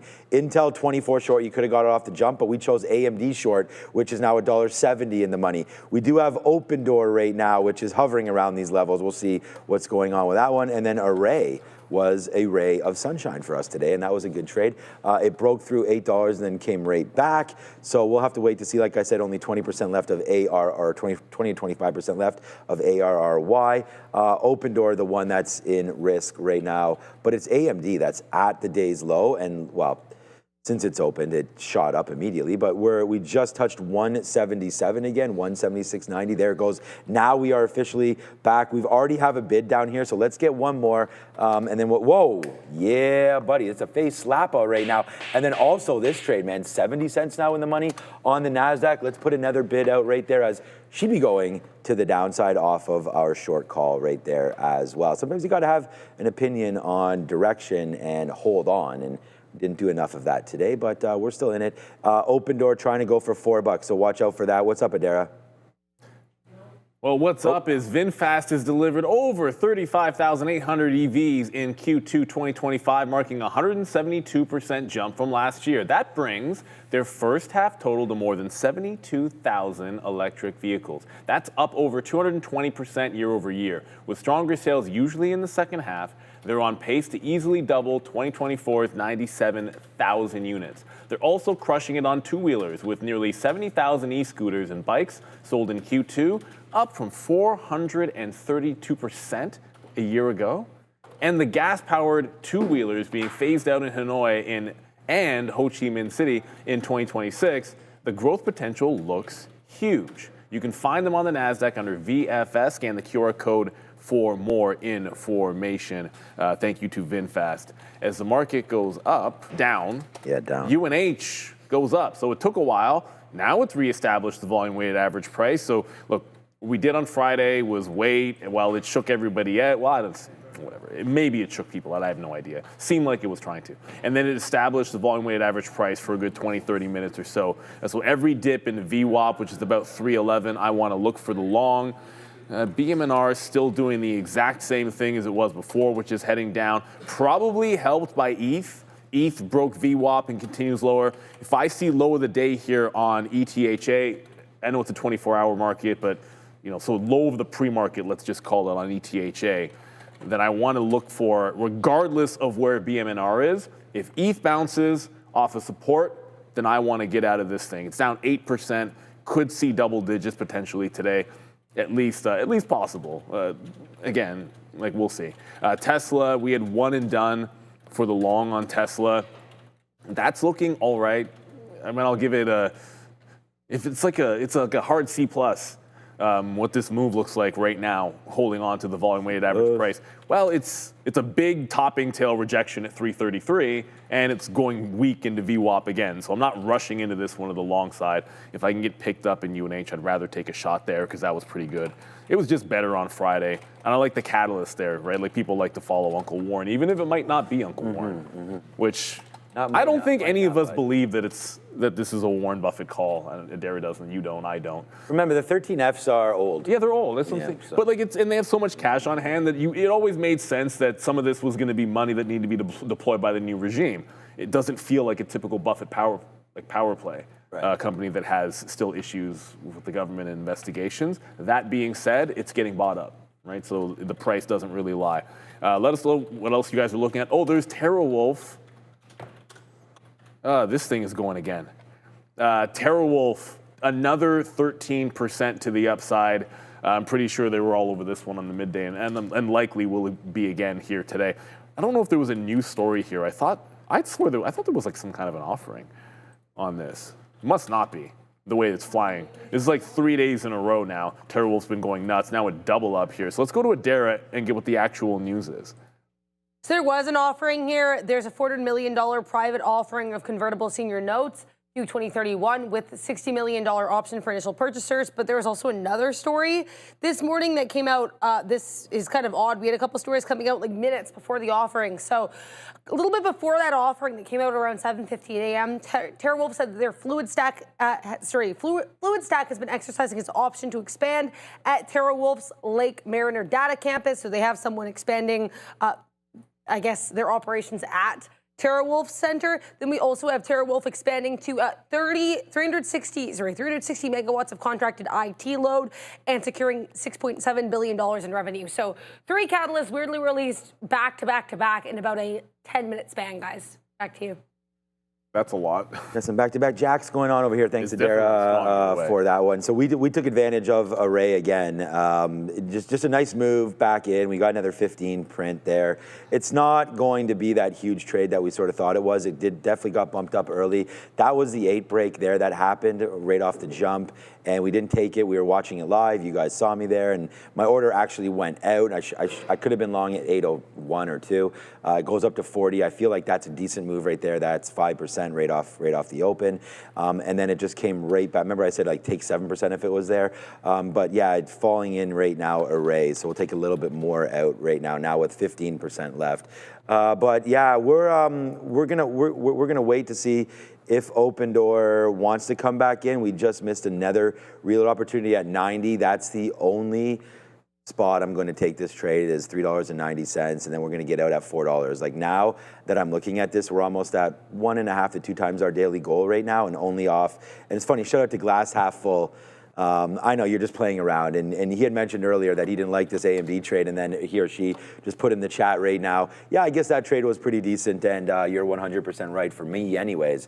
A decent trade there with AMD as it's now $2. What a max. $2.40. Oh man, in the money. I'm just a little sore from the weekend there. But yeah, it was a good one for sure. I hope everyone was able to spend it with their families and have a good little weekend as the summer is ticking shorter and shorter around these days. And we had our last baseball, and then we just got to have a party. And in the U.S., they already start school. Yeah, I know. That's what our buddy was telling us there. Well, I don't know if it's everywhere in the U.S. I think it is. A lot of places, yeah. They start, is everyone they started end school? in May. You guys start back up. So we start Labor Day. So the September the 3rd, I think, is the first day of school. My wife is counting it down. We almost have $1 on the TQs as well. What up with BMNR right now? Yeah, the sell. Yeah, I think probably different. I think it's different states, probably different. I think it might be different states. I'm not 100%. It's not that important, but I'm kind of curious. You guys let me know. Someone said they start next week. BMR is at the low, but it's holding 53. I have a trailing stop on this because it's got a very distinct trend line. Here, I'll show you. I'll update that one first. So this is the trend, very distinct. On a 3-minute, it could easily break back up. So it's about 53.25 that we're trailing this one to. Remember, this was the second, like the breakdown short. So we first shorted it at VWAP, and then we shorted it when it flat bottom broke the 54 level. That's why we got 88. But UNH, not good like it was on Friday. On Friday, it bounced pretty nicely after that open range, hit 10 o'clock, and then we were trending to the upside. It loses the bid, so I don't want to fight this thing. If the market's going to head lower and UNH doesn't want to get bought up, we said we'd wait for the first half an hour for it to establish. It tried and it failed, so it doesn't look all that good. And as I mentioned, BMNR, there we go. we are trailing this one out. If it does break through the quarter and I get out, I just wait for the volume weighted average price to jump right back in. I want to favor the short side of this trade as long as we're still trending or looking weak in the market, looking weak in crypto, then this is one that I think should continue to fall. Let's go to the desk for happening now. We just got here this NAHB housing market index print. 32 is the actual print versus the forecast of 34 and the previous print of 33. So the actual print of 32 coming slightly below, but with the previous print and the forecast, not doing much here to the Nasdaq, which is still chopping around here. Not only low of day, but also Friday's low of day. Now, much like Friday, we have a lot of geopolitical catalysts and headlines to watch out for. Of course, Friday marked the meeting between Vladimir Putin, president of Russia, and U.S. President Donald Trump. Today, Trump is not only meeting with Zelensky, the president of Ukraine, but he's also meeting with other European leaders. So that'll be happening throughout the, late morning, mostly the afternoon. I'll be covering all of that for you guys live, so definitely stay tuned. Later this week, we have the Jackson Hole Symposium. So even though today's a bit of a lighter day when it comes to economic data or news, that does not mean that there isn't anything to watch. And again, later this week, things will continue to get interesting. Let's take a look here at Novo Nordisk, NVO, getting some FDA approval for using Wegovy to treat certain liver conditions. So good look here for NVO, at least initially. The stock right now kind of waffling a bit there. Then we have FSLR, SEDG, any of these solar plays here. Sunrun was another good one. On Friday, these had a massive move to the upside. Bloomberg reporting that the Treasury Department is tightening these clean energy tax credit construction rules, which seems to be benefiting most of these stocks. So keep an eye on these names. Some of them a little bit consolidated right now, as you can see. Make sure to like and subscribe and join us every single day as we send you back to Sean and Neil. Thank you, This is for interesting all timing. of those updates. Fig. Isn't the market's literally bouncing and Figma's breaking the low? So, whatever, we'll see. Like the good thing about trying to find the individual names to play or the right names to play is it doesn't necessarily matter what's happening in the market to a theme play. Right? Like if you have a pullback in, say, recent IPOs, like the market could catch a bid because, say, the Mag 7, like whatever. But Figma looking to close, breaking down underneath this pre-market low of 77.6. It hasn't happened just yet, but I think it could. 76 is a flat bottom break, but I feel the same way about this as I did about BMNR. Like want to be short, then want to take the break, just favoring that direction all day long. And now I feel like I'm staring this down and it doesn't want to go. Break the low, break the low, break the low. So yeah, I'm going to get in if this breaks that 6. Okay, that's interesting. Yeah, it just broke and the spread was instantly like 40 pennies. That was a little wild. We'll probably have to go down to the 40s to see if we can't get in. I just manually got myself in there because, as you can see, I didn't get any fill when it broke the low of the day. So I'm in here at 40. Well, 39 doesn't really matter. The prior low is about 77.70. Want to give it to that. Want to see if we can't get down to 76. This is all-time lows for Figma because it's just a recent IPO. So if it breaks the bottom, I want to look to get out, just like we did with BMNR, and enter into a new short through the low of the day. What's up to long this right now? Yeah, good call there. Would I rather be Tom Hanks in a league of their own or a day trader? Well, I'm trying to be both, and that's pretty much why I did the program with High Park, and we've been running with the girls now for 4 years, and it's been a blessing. The stands were packed yesterday there, and just to be able to see the joy and everything on these faces, because honestly, like when you're a girl and you play house league, especially at High Park, it's tough because our High Park boys are just so dominating, and so we need to create an environment for them. And yeah, so really proud of that. And my daughter right now is at a baseball camp here today, and then she's got hockey tonight. So yeah, we are well versed in sports in our house. So we're really happy about that. And thank you for the support along this. I think we're in a league of our own a little bit anyways. So yeah, it's been a big one and big happy times in the Katina household lately as well. All right, so yeah, good job. All right, thank you for that long this. I appreciate, we all do. All the super chats anybody gives us at all times. I mean, that's what it's about for us. Yeah, man. I mean, we're basically out of everything right now. All of our shorts, everything started to bleed down. And as Neil was mentioning, nice little recovery in the market again. So there's out of AMD right there, 176.40. Nice move to the upside right now as that's starting to go. The only trade that's at risk right now, and I think that a lot of you pegged this one to possibly be the risky trade of the day for your boy over here, was this open door. And I know that that's a risky trade, and that's why we started to cover some a little bit there. It's not really acting in the way that I thought it would. Up 20%, obviously. We need to get, these are the levels that we wrote down. We wrote down 375, so we're fine where we're short right now. It's just, would rather have potentially a little bit of a better price than we have right now at 70s. Obviously, if we're looking for 75 short, we should be a little bit shorter. So I'm going to wait for 90s to come through. If it goes not great, but if it does come through, then we'll deal with it then and move off of it. So if it breaks through $4, we're gone. It'll be a small hit. We'll probably give back, if I do the math properly, we'll give back about 20% of our day, if that's what winds up happening here with open door. But if we don't crack lower, then we're fine. And we are getting some more at 90 right there, if that can be possible for us. All right. It was Tudor, the open door, I believe, was it the Tudor 13F, I believe. Yeah, okay. Oh, Yeah. more people getting involved in that? Okay. That was the story on Friday anyways. Yeah, and I mean, it's up another 20%. Like, it's a great name to trade, and, it was a $2 name a week ago, a $1 name 4 Bitcoin weeks ago. 15K. Bitcoin's cracking lower. Okay, Oscar. Yes, Oscar. Let's go. What's up, Long This and everybody else that's around, man? I mean, these are the trades that we're talking about. We're long Oscar in our own account, too. That's $12.75 or something pre-earnings. So that was a good call that we made here live on the show. So that's going to be a good one to trade through there, Oscar. So thanks, guys, for asking about that one. Of course, they're getting bumped up a little bit with some UNH love. So we're happy to be in that space, that's for sure, right now. And things are starting to turn around right there. But it looks like open door and then bullish. Bullish, my trade of the decade for me was bullish, so I remain neutral on that stock. We hit that one. It was a bear, though. That one. That's the funny thing is, it was such a good long, but it was a long for like 10 minutes, and then it's been bearish. Yeah. Well, I don't know. We Talk about the top of a market. yeah. Like we didn't really look at it on Friday. IPO a stock called bullish. Probably should look at that Friday. AMD, lows BMNR. There's a reason why I get out when we break the trend. If you trend down like this, if I was bullish, then I probably would have taken a long on this through 53, but instead I put a trailing stop in on the break of the trend, which just happened right through 53. Maybe it gets into VWAP, and when we get back into this trade, still feel like this is going to be relatively weak. I'm going to show you ETH here, which caught a small bid before we got to the low, not huge.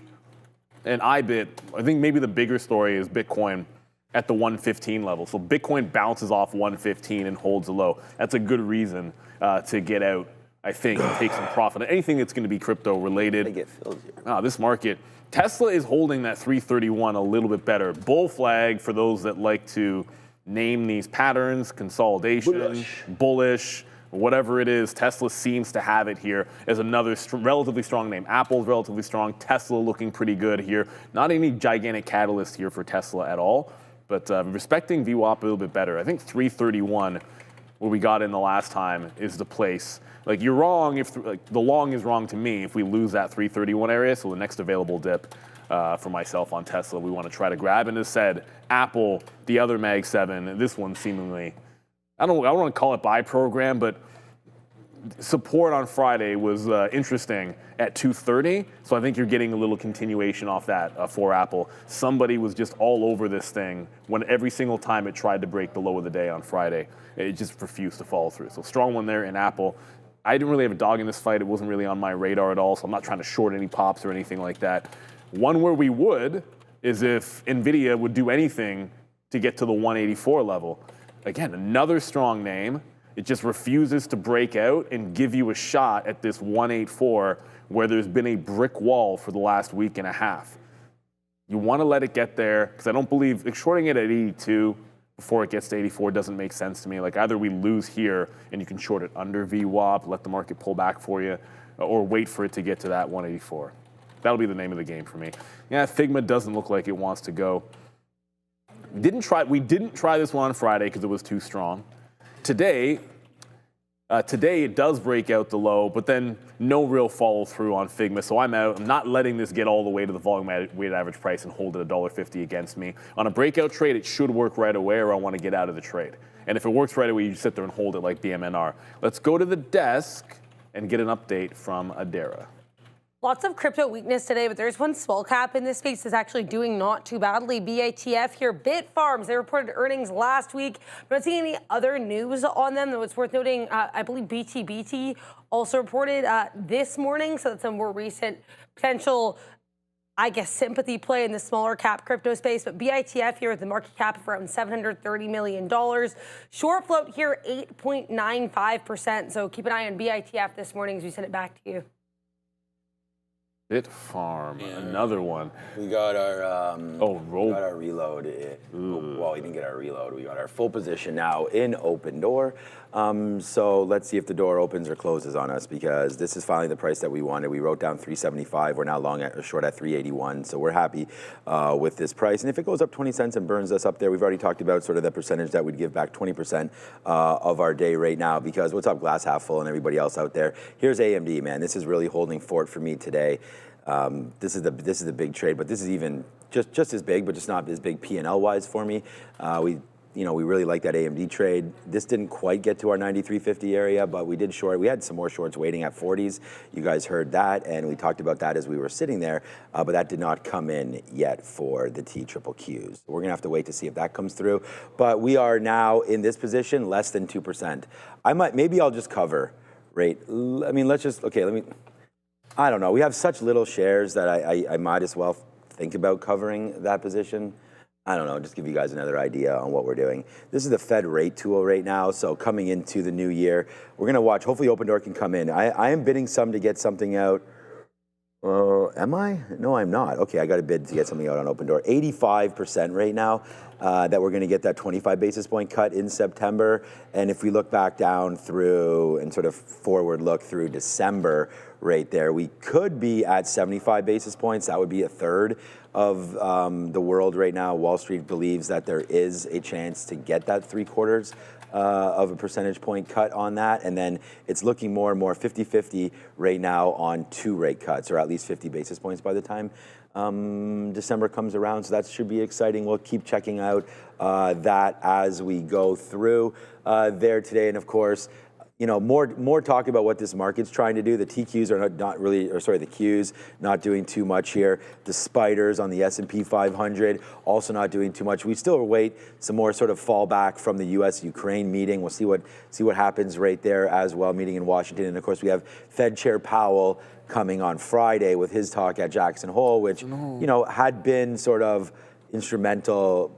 Sometimes it's nothing. Sometimes there's some little key things there. No matter what's said there, the market will take something away from it. 100%, because you still have, you have a lot of people who are very, very confident about this cut, despite the fact when we got that hot PPI number, the move, it went from 90-something to 80-something.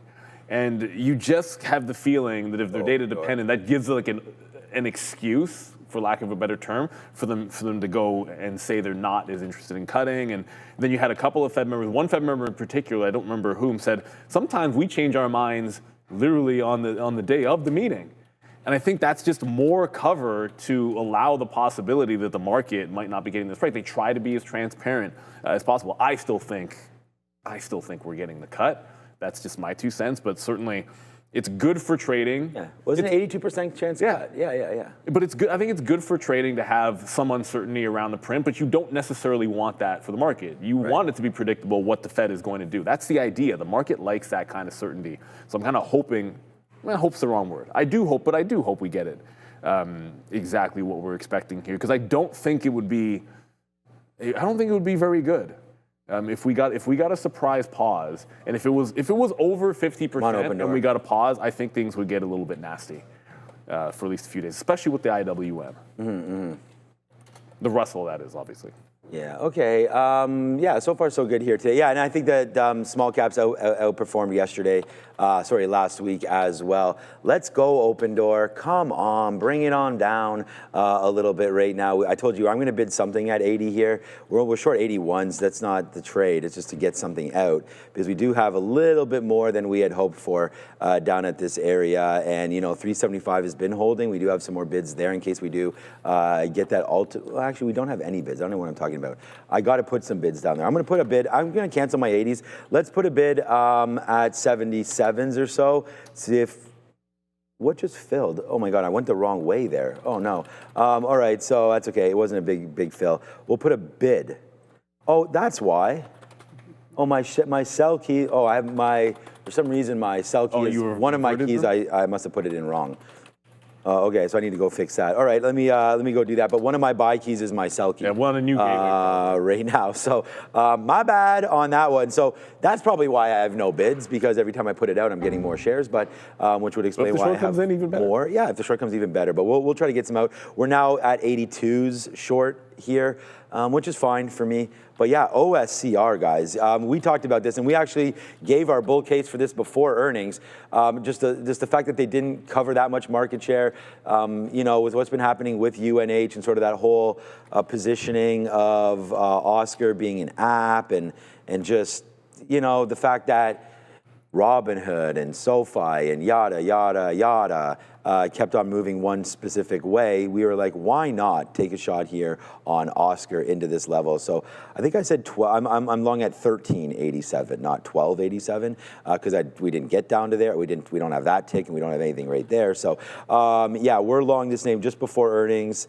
I'm not even sure when earnings were, but it's a nice move higher right now for Oscar. So I still have targets. We'll get something out of Oscar, just like we did on Webull at 18 and change, just like we did on Big Bear AI at 850. We're gonna get something out here at 1725 or so if Oscar continues to go higher. So we're getting really close to making ourselves a nice little bit of coin there on Oscar. Some of the calls we've had lately, Webull, Oscar has been really well. Pan W, our rebuy there, in Eli Lilly. Some of these names working well, and then tonight is Palo Alto. Yeah, 10W tonight on earnings. That's going to be a good one. Huh? Hopefully, I mean, it was actually partly the reason why I dip bought Cyber instead of any particular cybersecurity name. I just figured it's safer to buy the dip on the group when Fortinet reported, and then evaluate later on. I knew I wanted to buy the dip. It's just a matter of sometimes you like the ETF a little bit better. CRM. I know. Well, I think the only news on CRM was that Dan Ives named it in his AI his AI ETF play. Like, it's in whatever, it's in there. Whether you care about that, I don't really. Let's be real, I don't at all. But when we looked at this on Friday, well, it's it's not that I would never care. Like, if I was making a swing trade, you might care that Buffett bought UNH, because that's a good catalyst. Historically, that's been pretty good. I remember Buffett and Berkshire and Oxy, and I used to take dip buys because it was the Buffett level, but I don't really care too much about this one. But it did close on the weekly chart here above the 50 period, so the 200 period moving average. So I got filled this morning. Said I was buying this as long as it, and this is the thing, like, CRM's been beaten up. There's no question about it. But technically, it's just held like 230 over and over and over again, and now we hold it again on the week. So I'm in at whatever the heck the open price was. In theory, well, I mean, that's what I should be in at that price, because that's how it's supposed to work. So it should be, I should have gotten like 239 something. But I like that setup on the daily chart. It hasn't been a very good fundamental play during all of this AI craze. But technically, I like the setup on it. That's the only reason I'm in, technically, there. Figma doesn't get to VWAP, but when the market did, it did a topping tail candle. If I get wicked out and I have the wrong exit price and I favor the short, then I'll look to get in here with a stop to the local high, wait for the volume weighted average price again. BMNR maybe a little stronger than I was expected coming back off the bid here. Right here. Yeah, like, it's back into the volume weighted average price, right into Friday's lows.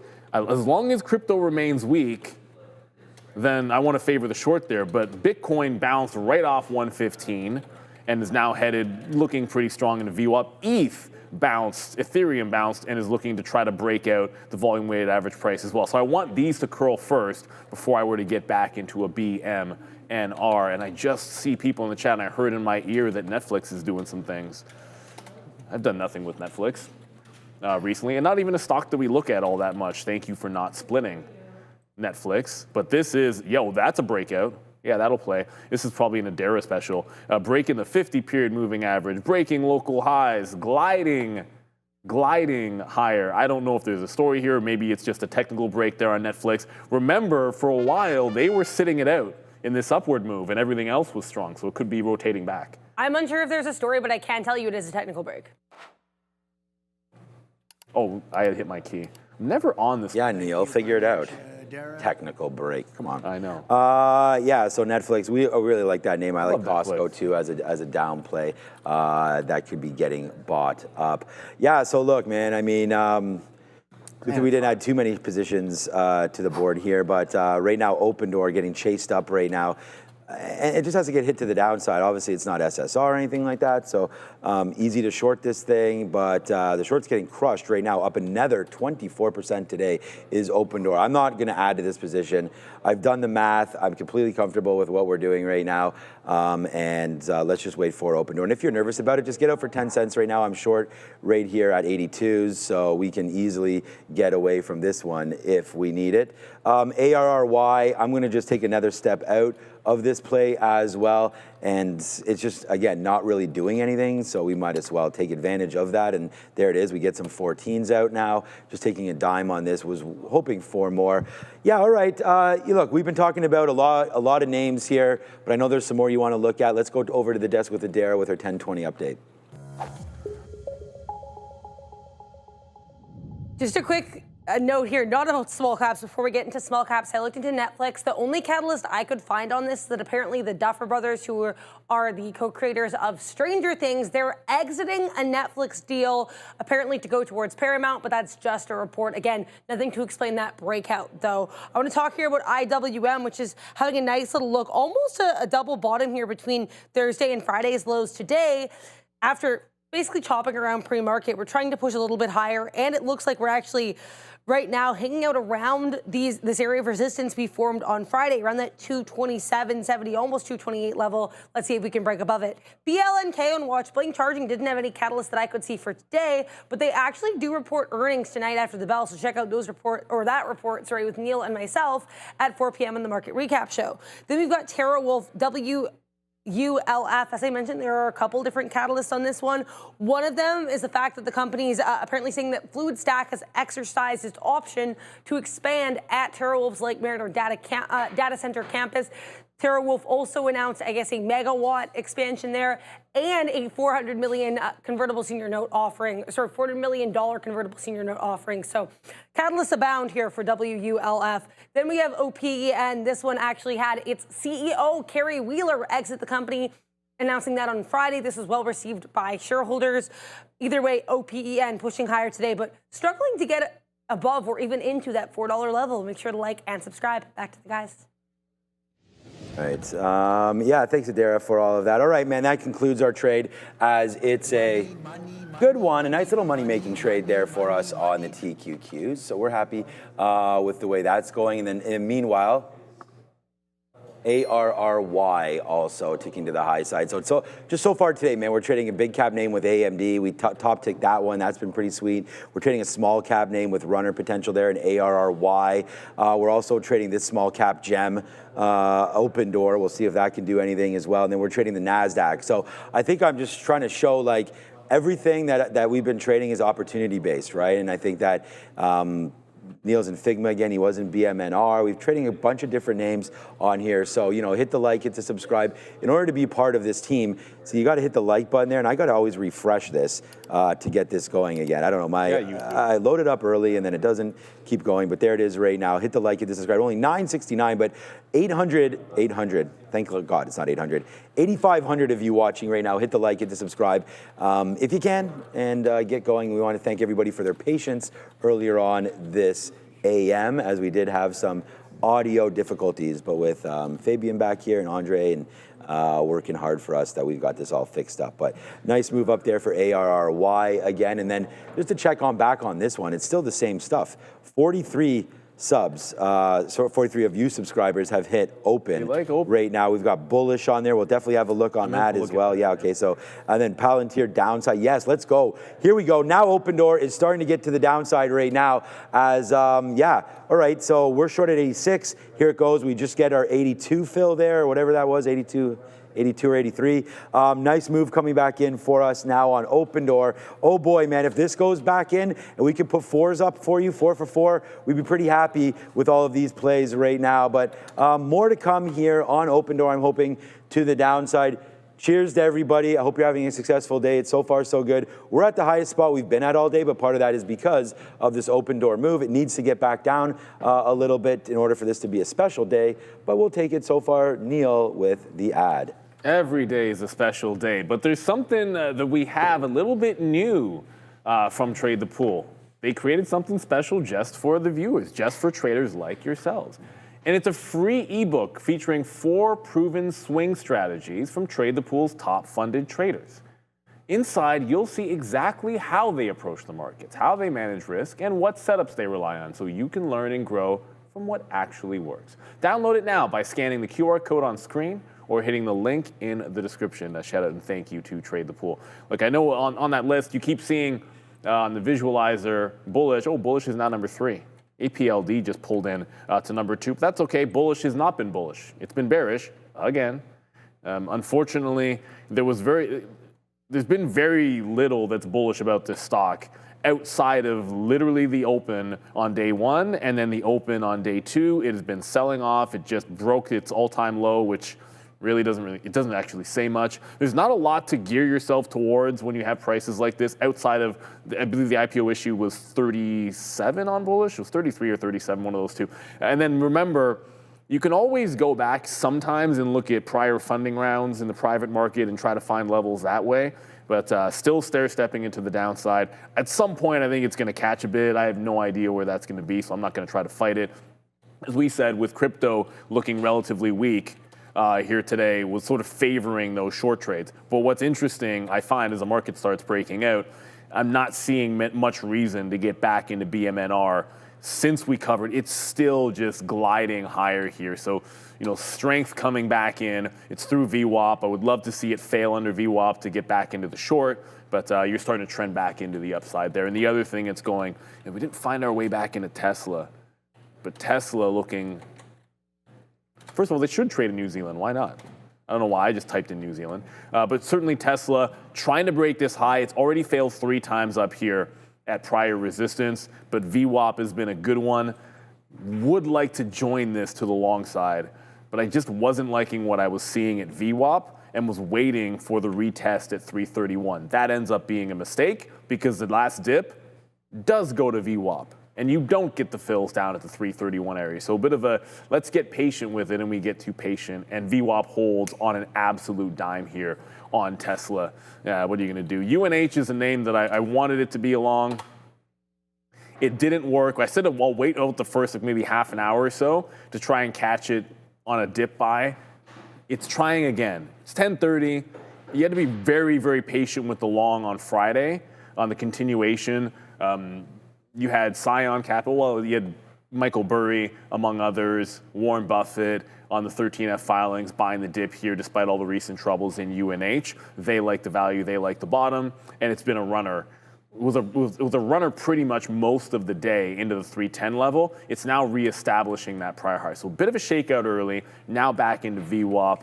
I'll give it another shot here. My goal is to if I lose 3 times on it, to essentially be well up relative to what I made on Friday. So if I take 3 hits on it, I'd still have half of what I made on it Friday. So I'm willing to take 3 shots over here in UNH.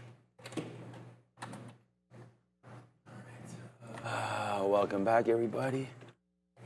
All right, open door now. We're now doing it. So here we go. Let's just see where we wind up going from here now. Good trade, right? Our best out right now is 77s. We're going to hold now. I don't have any more bids. Let's see if this one really wants to go. So, well, we can, let's put a bid at 66s down there. I mean, if we can get that, then we'll be fine. Let's put it at 68. All right, how about that? We'll put a bid there at 68 for a quarter of what we have left, and then we'll see if we can bleed down in. That's where VWAP is, so we'll take that as a trade. And then we'll see about getting a little bit lower. It hasn't really moved yet. If anything, it may go back there to the upside. BLSH.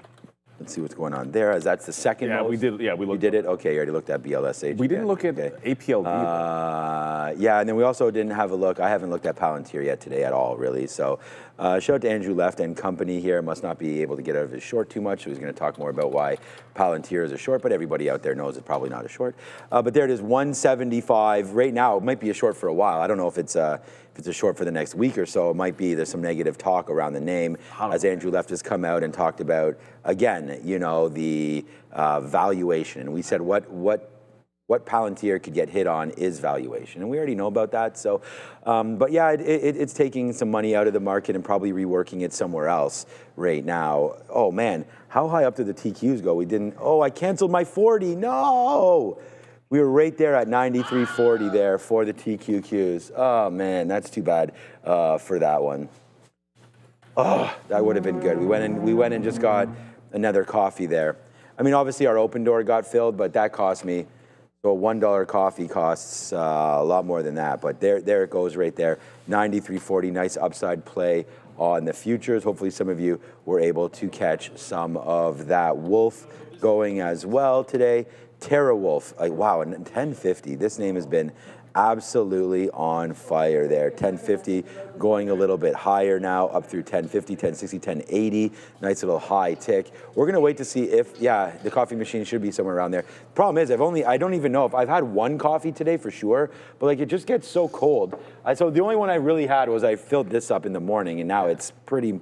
About a third left, right there. So it's not like we're. That's the power of the Yeti, though. Yeah, that's just so. That's good. the only one that I finish is the Yeti because it stays hot. Oh boy, CoreWeave could be another play. I don't know if we talked about this one. I see someone in the chat talking about CoreWeave. We really like this play on the last week as we had the lockup. I don't even know.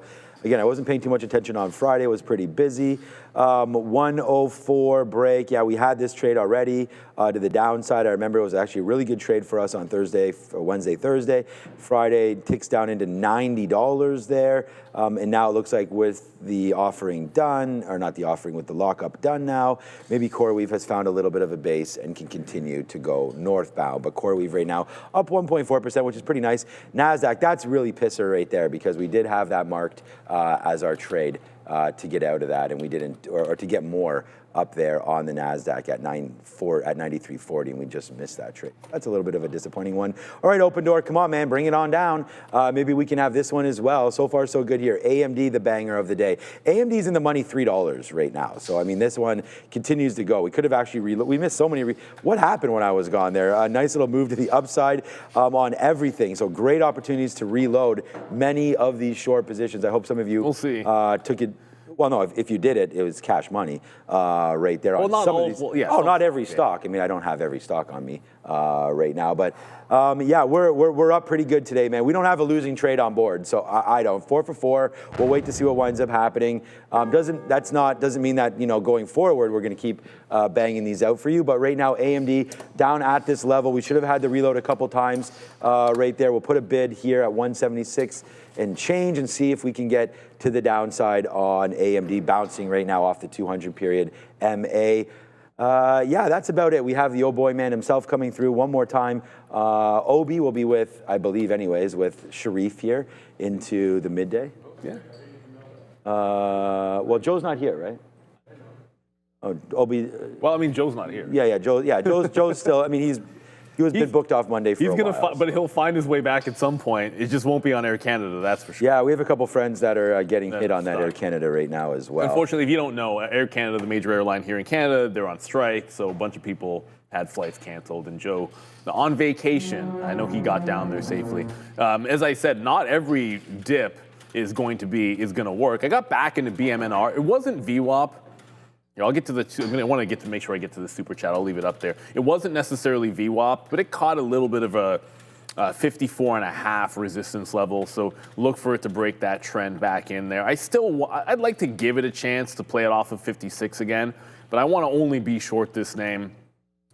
54 has now held, so it could easily be a short re-entry back into 56 if I'm patient, or just wait for it to lose the volume weighted average price to jump back into this one on BMNR. I mean, crypto like I said, Bitcoin bounced 115, ETH bounced a little bit.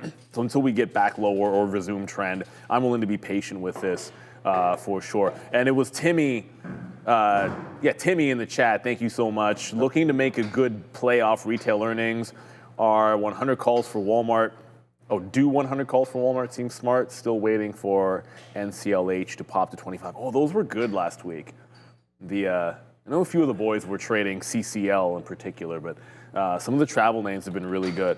I don't like to play into earnings. Like when I'm buying a company, I usually prefer to play it after the report.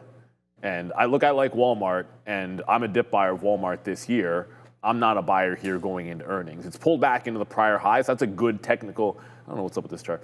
That's a good technical level for Walmart. The thing is, it's not the cheapest stock in the market. Like it's actually, it's priced it's priced well, but it's priced a little bit high.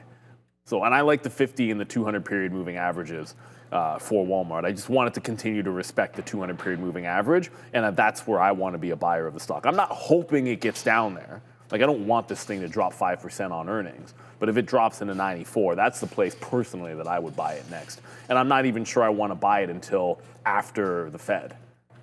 Because I've already bought Walmart a couple times this year. So I might not buy it until after the Fed, or I'll give it a couple of days after earnings. That's my take. Because I like that the 200 period. If a stock shows me that the 200 period is looking pretty solid this year, then I wait for a retest of that to be patient. It's, again, not the cheapest name out there. I love the company, but would love to see it maybe pull back a bit for me. I did take a 76 there on Open Door, so we'll wait to see if that goes any further. I said we were going to wait for VWAP. I had a 68 there. Hopefully it can come in, but it's just been dancing around here, and you can see that this is the bottom. So if I look back and we wind up holding this level and then breaking through, yikes on that one. I wouldn't be a very happy camper, needless to say, if that were to go through.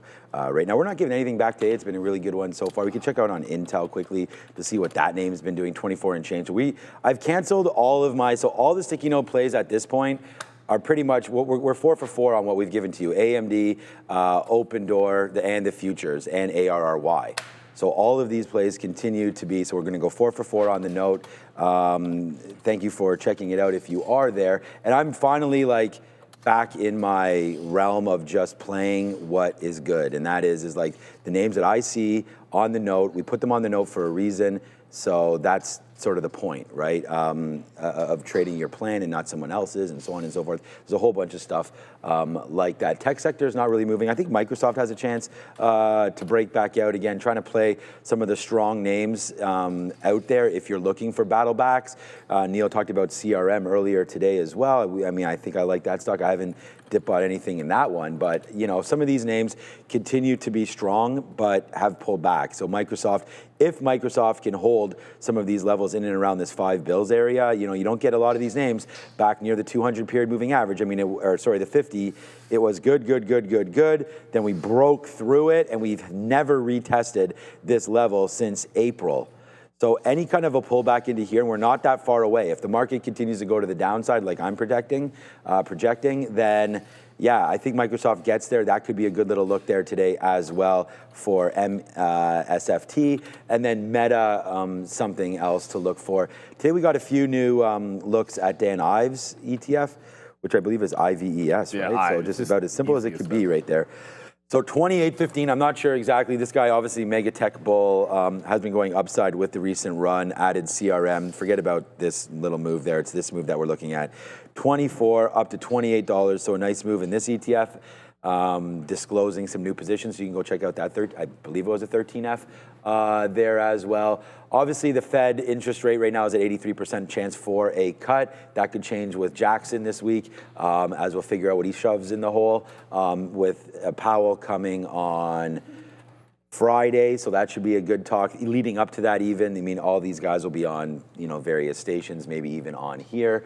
U.S. equities remain cautious, again, with some of the rollout of that meeting, right? The fallout of the meeting between President Trump and Putin, and now we have Zelensky, and you could just see the SPY right now, the S&P 500 flat. You are in the dog days of summer right now, which is why I believe it is the best thing to take advantage of stocks that have catalysts. I mean, that's always the case, but sometimes it's easy to throw money at spaces because the whole space is running, but right now you can see a little bit of opposite moves in AMD. AMD right now, by the way, is $3 now in the money and going lower. Look at United Health. We talk about potentially a change right now in flows. UNH right now getting all of those bids coming through.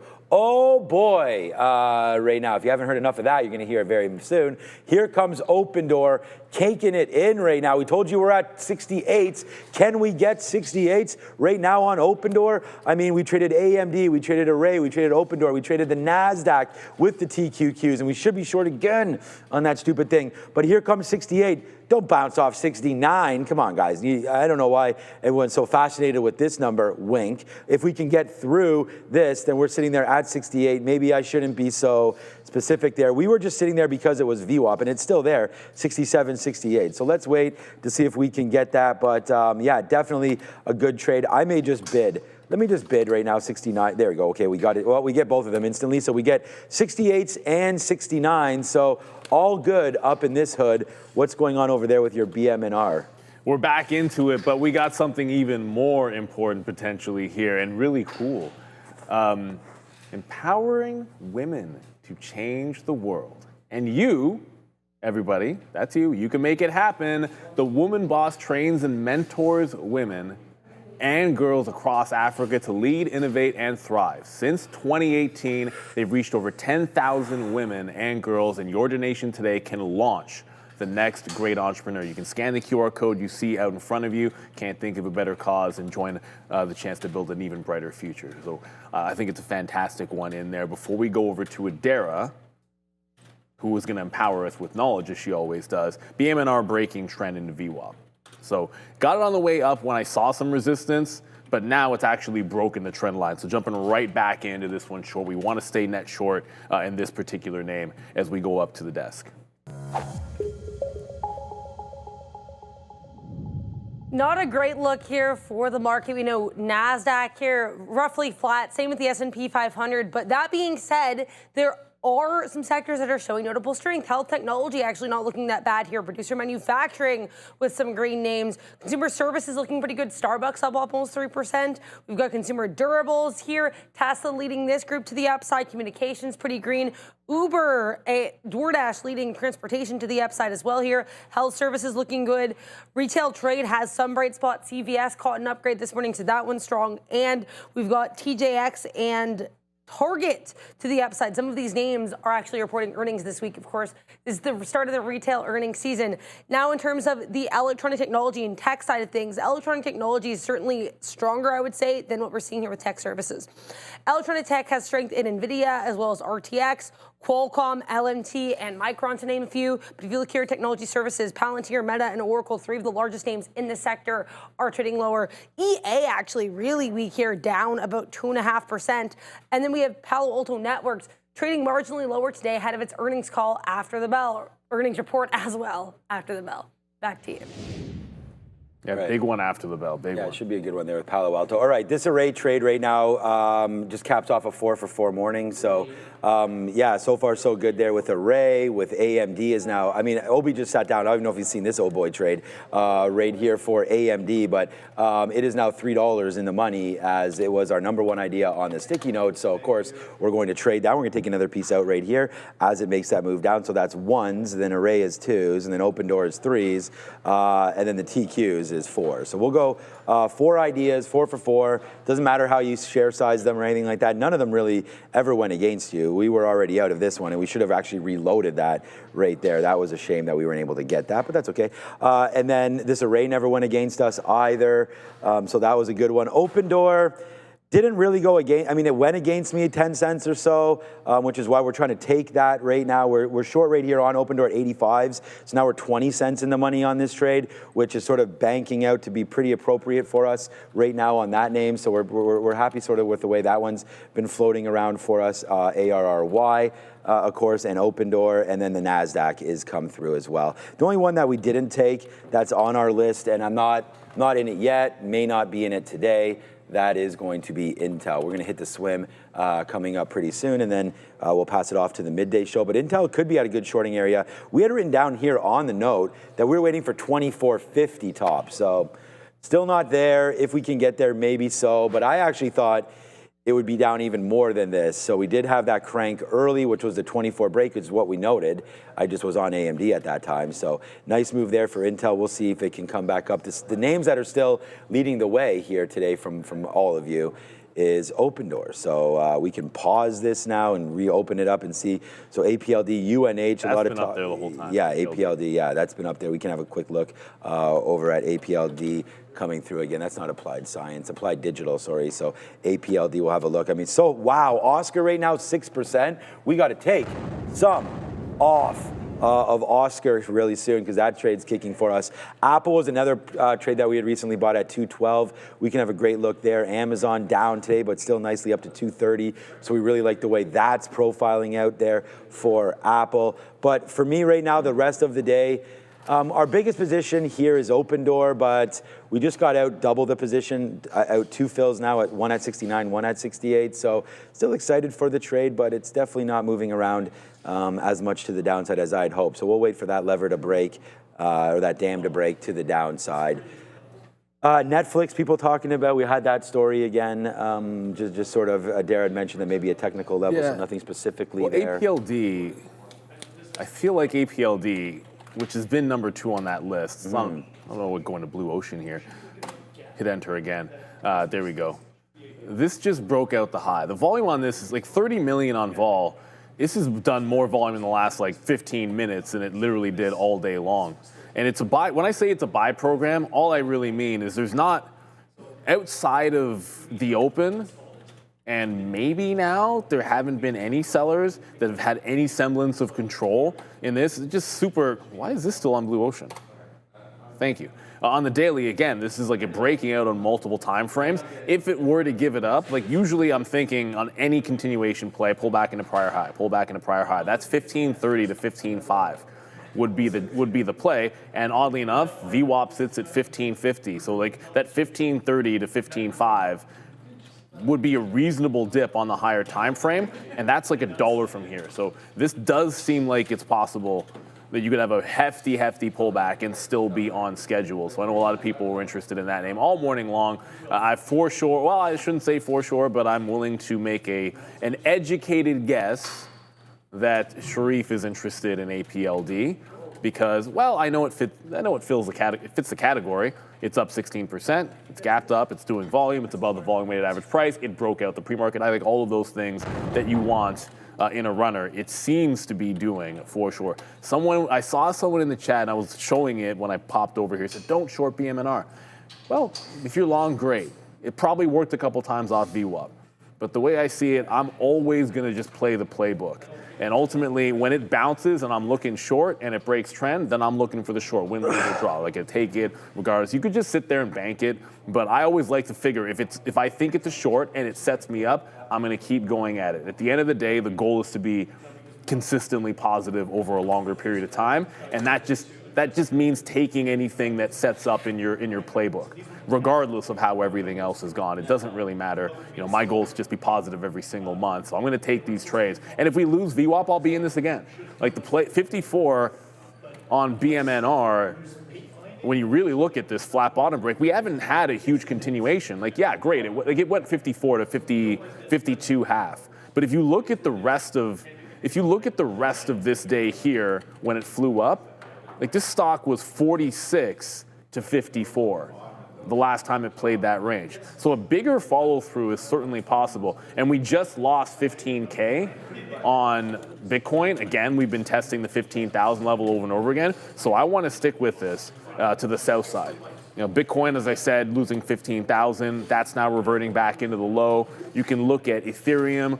Both of these pulling back. I don't want to say heavily, but pulling back pretty decently. And as long as crypto's weak, then I'm going to keep looking for BMNR to give me that break under VWAP with a curl here. It's still underneath our initial short, so it hasn't really broken out the top, and crypto's looking weak, so I still like that bad boy if we can get back in. I see UNH is higher, but ultimately with UNH, it didn't end up setting up as nicely as it did on Friday. On Friday, it really gave you some pretty clean looks off the volume-weighted average price. Today, when looking for the same thing, it just didn't. It was just all gone. There was no real hold at VWAP, second dip, and then go. It just hit it and flew. So unfortunately, we gave back. I gave back a quarter. 20% of what we made on it on Friday. But the difference is, I didn't get back in. And that's what you got to do. You just got to take every trade that sets up. I think UNH has a decent chance to hit 320 to 325 at some point this week. And then at the 328 level, that's been the big brick wall. The first time this recovered, there were a bunch of sellers that held this underneath that 328 to 320 level. For it to be able to break through there, you've got some bag holders that have been waiting to get break even for a long time. You probably have some shorts that are going to look to cover. That's an obvious area where you could have some shorts cover. I think we're headed there this week. That Buffett news or the 13Fs just gave it a reason to catch more of a bid, because this was a popular retail dip buy before any of those 13F filings. Lots of people were loading up into this one, and it looks like it's getting much, much better now. All right, just real quickly, we didn't get a chance to show this to you. So on Thursday, you guys all saw Nimit here. So go over to the Trader TV, Sean right here, and you'll be able to see all of us, Nimit's wife, his son, there's Nimit right there, Neil, Sharif, Adara, myself, all here. So we want to thank Nimit for visiting us. We had a great time, a couple of drinks, nice meal, and that was it. And then Nimit and I went out a little bit after that. It was a little bit of fun. So yeah, shout out to that. Go check it out at Trader TV, Sean. And good day overall. We'll be green over here. And by the way, Open Door got a 62 right there. So we're just sitting at where we were bidding last time. Open Door, a good trade over there. What's up, Adara? What's up here is actually the DXY on the day, though it is worth noting we've been trading within the same range for the last 4 sessions. We've got a little bit of a range low here of 97.67, range high of 98.3, currently trading around 98.15. Let's see if we can break out of this range again. It is worth noting we still are maintaining this higher low above that most recent, I would say, clear support level going back to late July around the 97.1, 97.2 levels. So not terrible for the DXY, but certainly there could still be hopefully some more upside for the US dollar as it continues to languish a little bit following a very strong 2024. Let's talk here about the CME Fed Watch tool. We have about 83.2% of participants expecting a 25 basis point cut. Then we've got another 16.8% expecting no change. Now, these numbers are really interesting because we have some very different signals coming from the Fed. We know that last meeting we actually already had Fed's Waller and Fed's Bowman saying that they would have supported a 25 basis point cut. Meanwhile, we have some voices from around the Trump administration, including Secretary of Treasury Scott Bessent, and some individuals who are being tapped to potentially lead the Fed. That would be David Zervos and Mark Summerlin. They have all said they're okay with a 50 basis point cut, or they think the Fed should cut by 50 basis points in September. Meanwhile, you have a completely divided Fed. Some Fed officials, for example, Fed's Goolsbee, have been very, very hawkish, whereas we've had some more dovish Feds as well. So it's really unclear what we're going to get at this meeting. I do want to mention, though, as well, even with this 83% of participants expecting this 25 basis point cut and some calls for a 50 basis point cut, we still have some Feds saying that they're really not sure if the data is showing that it's time for a cut yet. So this could be a very exciting September meeting. We're still, I guess right now, just a little bit under a month away. So this was certainly one to watch. Back to you. Yeah, a month goes by pretty quickly. That's sort of the thing. Like, we're going to be at that decision sooner than we know. And again, it being a somewhat contested decision, I think that makes some excitement for us. But overall, I don't necessarily love the IWM like I did after we had that labor print. Like the second PPI hit, I'm like, I don't know if you got to bounce an IWM, which I think Michael was talking about, and Steve Talman, I don't think he took a position in it. I'm pretty sure Michael might have, but it gives you a lot of pause when we had that hot PPI print. So we'll see what happens out of Jackson Hole. We'll have our ear to the ground for sure. Tesla bouncing off VWAP here pretty decently. This candle is breaking the trend. So I always look for a close above the trend line. If it spikes too high, I don't necessarily want to chase it, but there's always a chance that we could get a nice little close and be able to get closer to 332. Tesla, unlike several other names, the Nasdaq is red. It's not look, Tesla's not at 5% or 10% or anything crazy, but it is green into a red market, and it is putting in some higher lows. It is relatively strong, just like Apple is. And there was no real negative headline that we had to deal with regards to Tesla. And then speaking of, I had mentioned I liked NIO if it could have broken out today. Well, this is what NIO's doing. Not much. I love the pattern. I mean, ultimately, a lot of Chinese names have been going. This is a nice looking bull flag for a breakout, and all I want is breakout, take out the local high, which is $5 on a dime. It's sitting at 490. As long as it's at 490, it's one move from breaking out. So I'm just gonna leave it in there, and if we get it at lunchtime, we get it at lunchtime. I don't know how much I like a Chinese ADR breaking out like past 2 o'clock, because I think a lot of times volume dies down at that point, but still gonna have this look for a breakout here on NIO. Again, no specific catalyst, it's just a good setup on the chart, and 5 has been some solid resistance here for NIO. So I'm looking at a couple of EV names to get back in. Man, I'm pretty tired here today, but I'll be tired every day if we can keep trading the way we're doing there today. But we can figure out what's for lunch. Might as well do that right now. All right, we don't have Joe here to get all jacked up about this one, but today we got grilled Greek chicken. I think that should be nice and healthy there with a little side rice, seasoned veg, and Greek salad. So we'll take that, man, a little Greek chicken action going on. It's really a shame that the Danforth doesn't have the sponsorship anymore. Taste of the Danforth is gone that was now one of for the the nice second straight year. No funding, but you know, the government can fund various other projects, no problem. But that one not available. Yeah, those of you that, and again, thank you so much for the rewards in the chat there. That I'm actually trading like professional today. Thank you so much for that one. And yeah, we got to put some bangs up on the board today for Open Door and for some of these other plays. So yeah, it's been a good day so far here today, and it's going to get even better because on the midday show you've got Obi and Sharif locked and loaded right beside me. We want to thank everybody for their patience today as we did go through some audio issues earlier. But it didn't stop all of y'all right there. 1.2K. We want to say thank you so much for all of those likes. But if you are watching, there's still 7,500 of you. If you haven't hit the like button, please do. We're live every single day at a big cost of $3.99. You just got to watch some ads, hear Sharif read some ads, hear Neil read some ads, and every once in a while I'll do some. And then Obi's going to be reading some. So thank you so much to everybody today for continuously sponsoring the show. We do have, I mean, these polls are getting put up behind us right now. Lots of actionable movements, and we are about to drop the greatest studio in financial news history. That will be dropping hopefully by the time, I would say probably early October, we'll probably be in our new spaces, and then we're changing the way the after show is gonna look. We're changing the way our show's looking. We're changing the way the mid show is going to go down. We're changing absolutely pretty much everything about the show. So we want to thank everybody for your continued support and just keep it going, man. And hopefully we can keep funding things like this with these trades.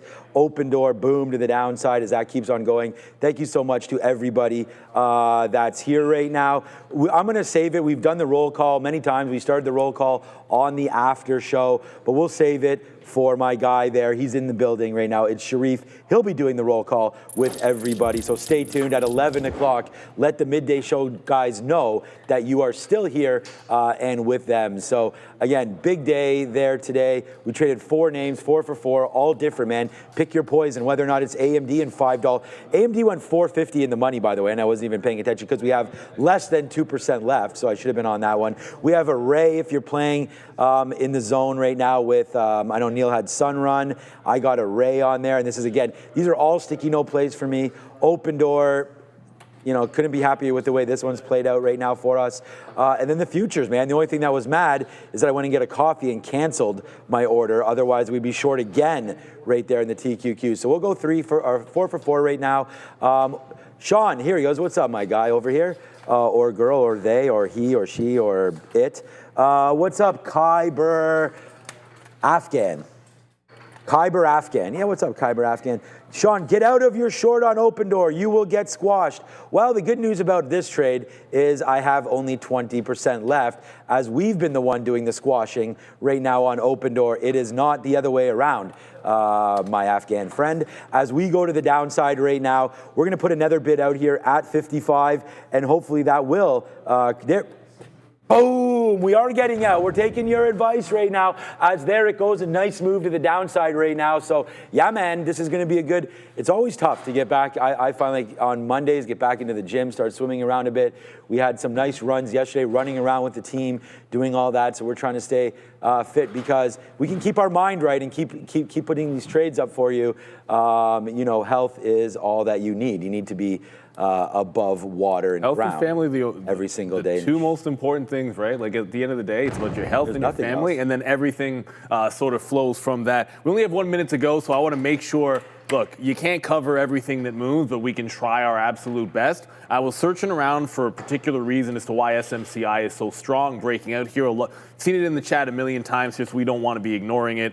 One thing about SMCI, which you can now see here on the daily chart, yeah, up 2.5%, breaking out when the market's doing not much of anything, but you are now into, first of all, I like the setup, but when you had the flush or pullback off of earnings, there was this 47 level, which held like a champion. So 47, really big brick wall. I'd look for that to be maybe an afternoon breakout play or like a reversion off 47 to dip into VWAP, something along those lines. But SMCI has held the channel at the bottom throughout this earnings move, and I like this.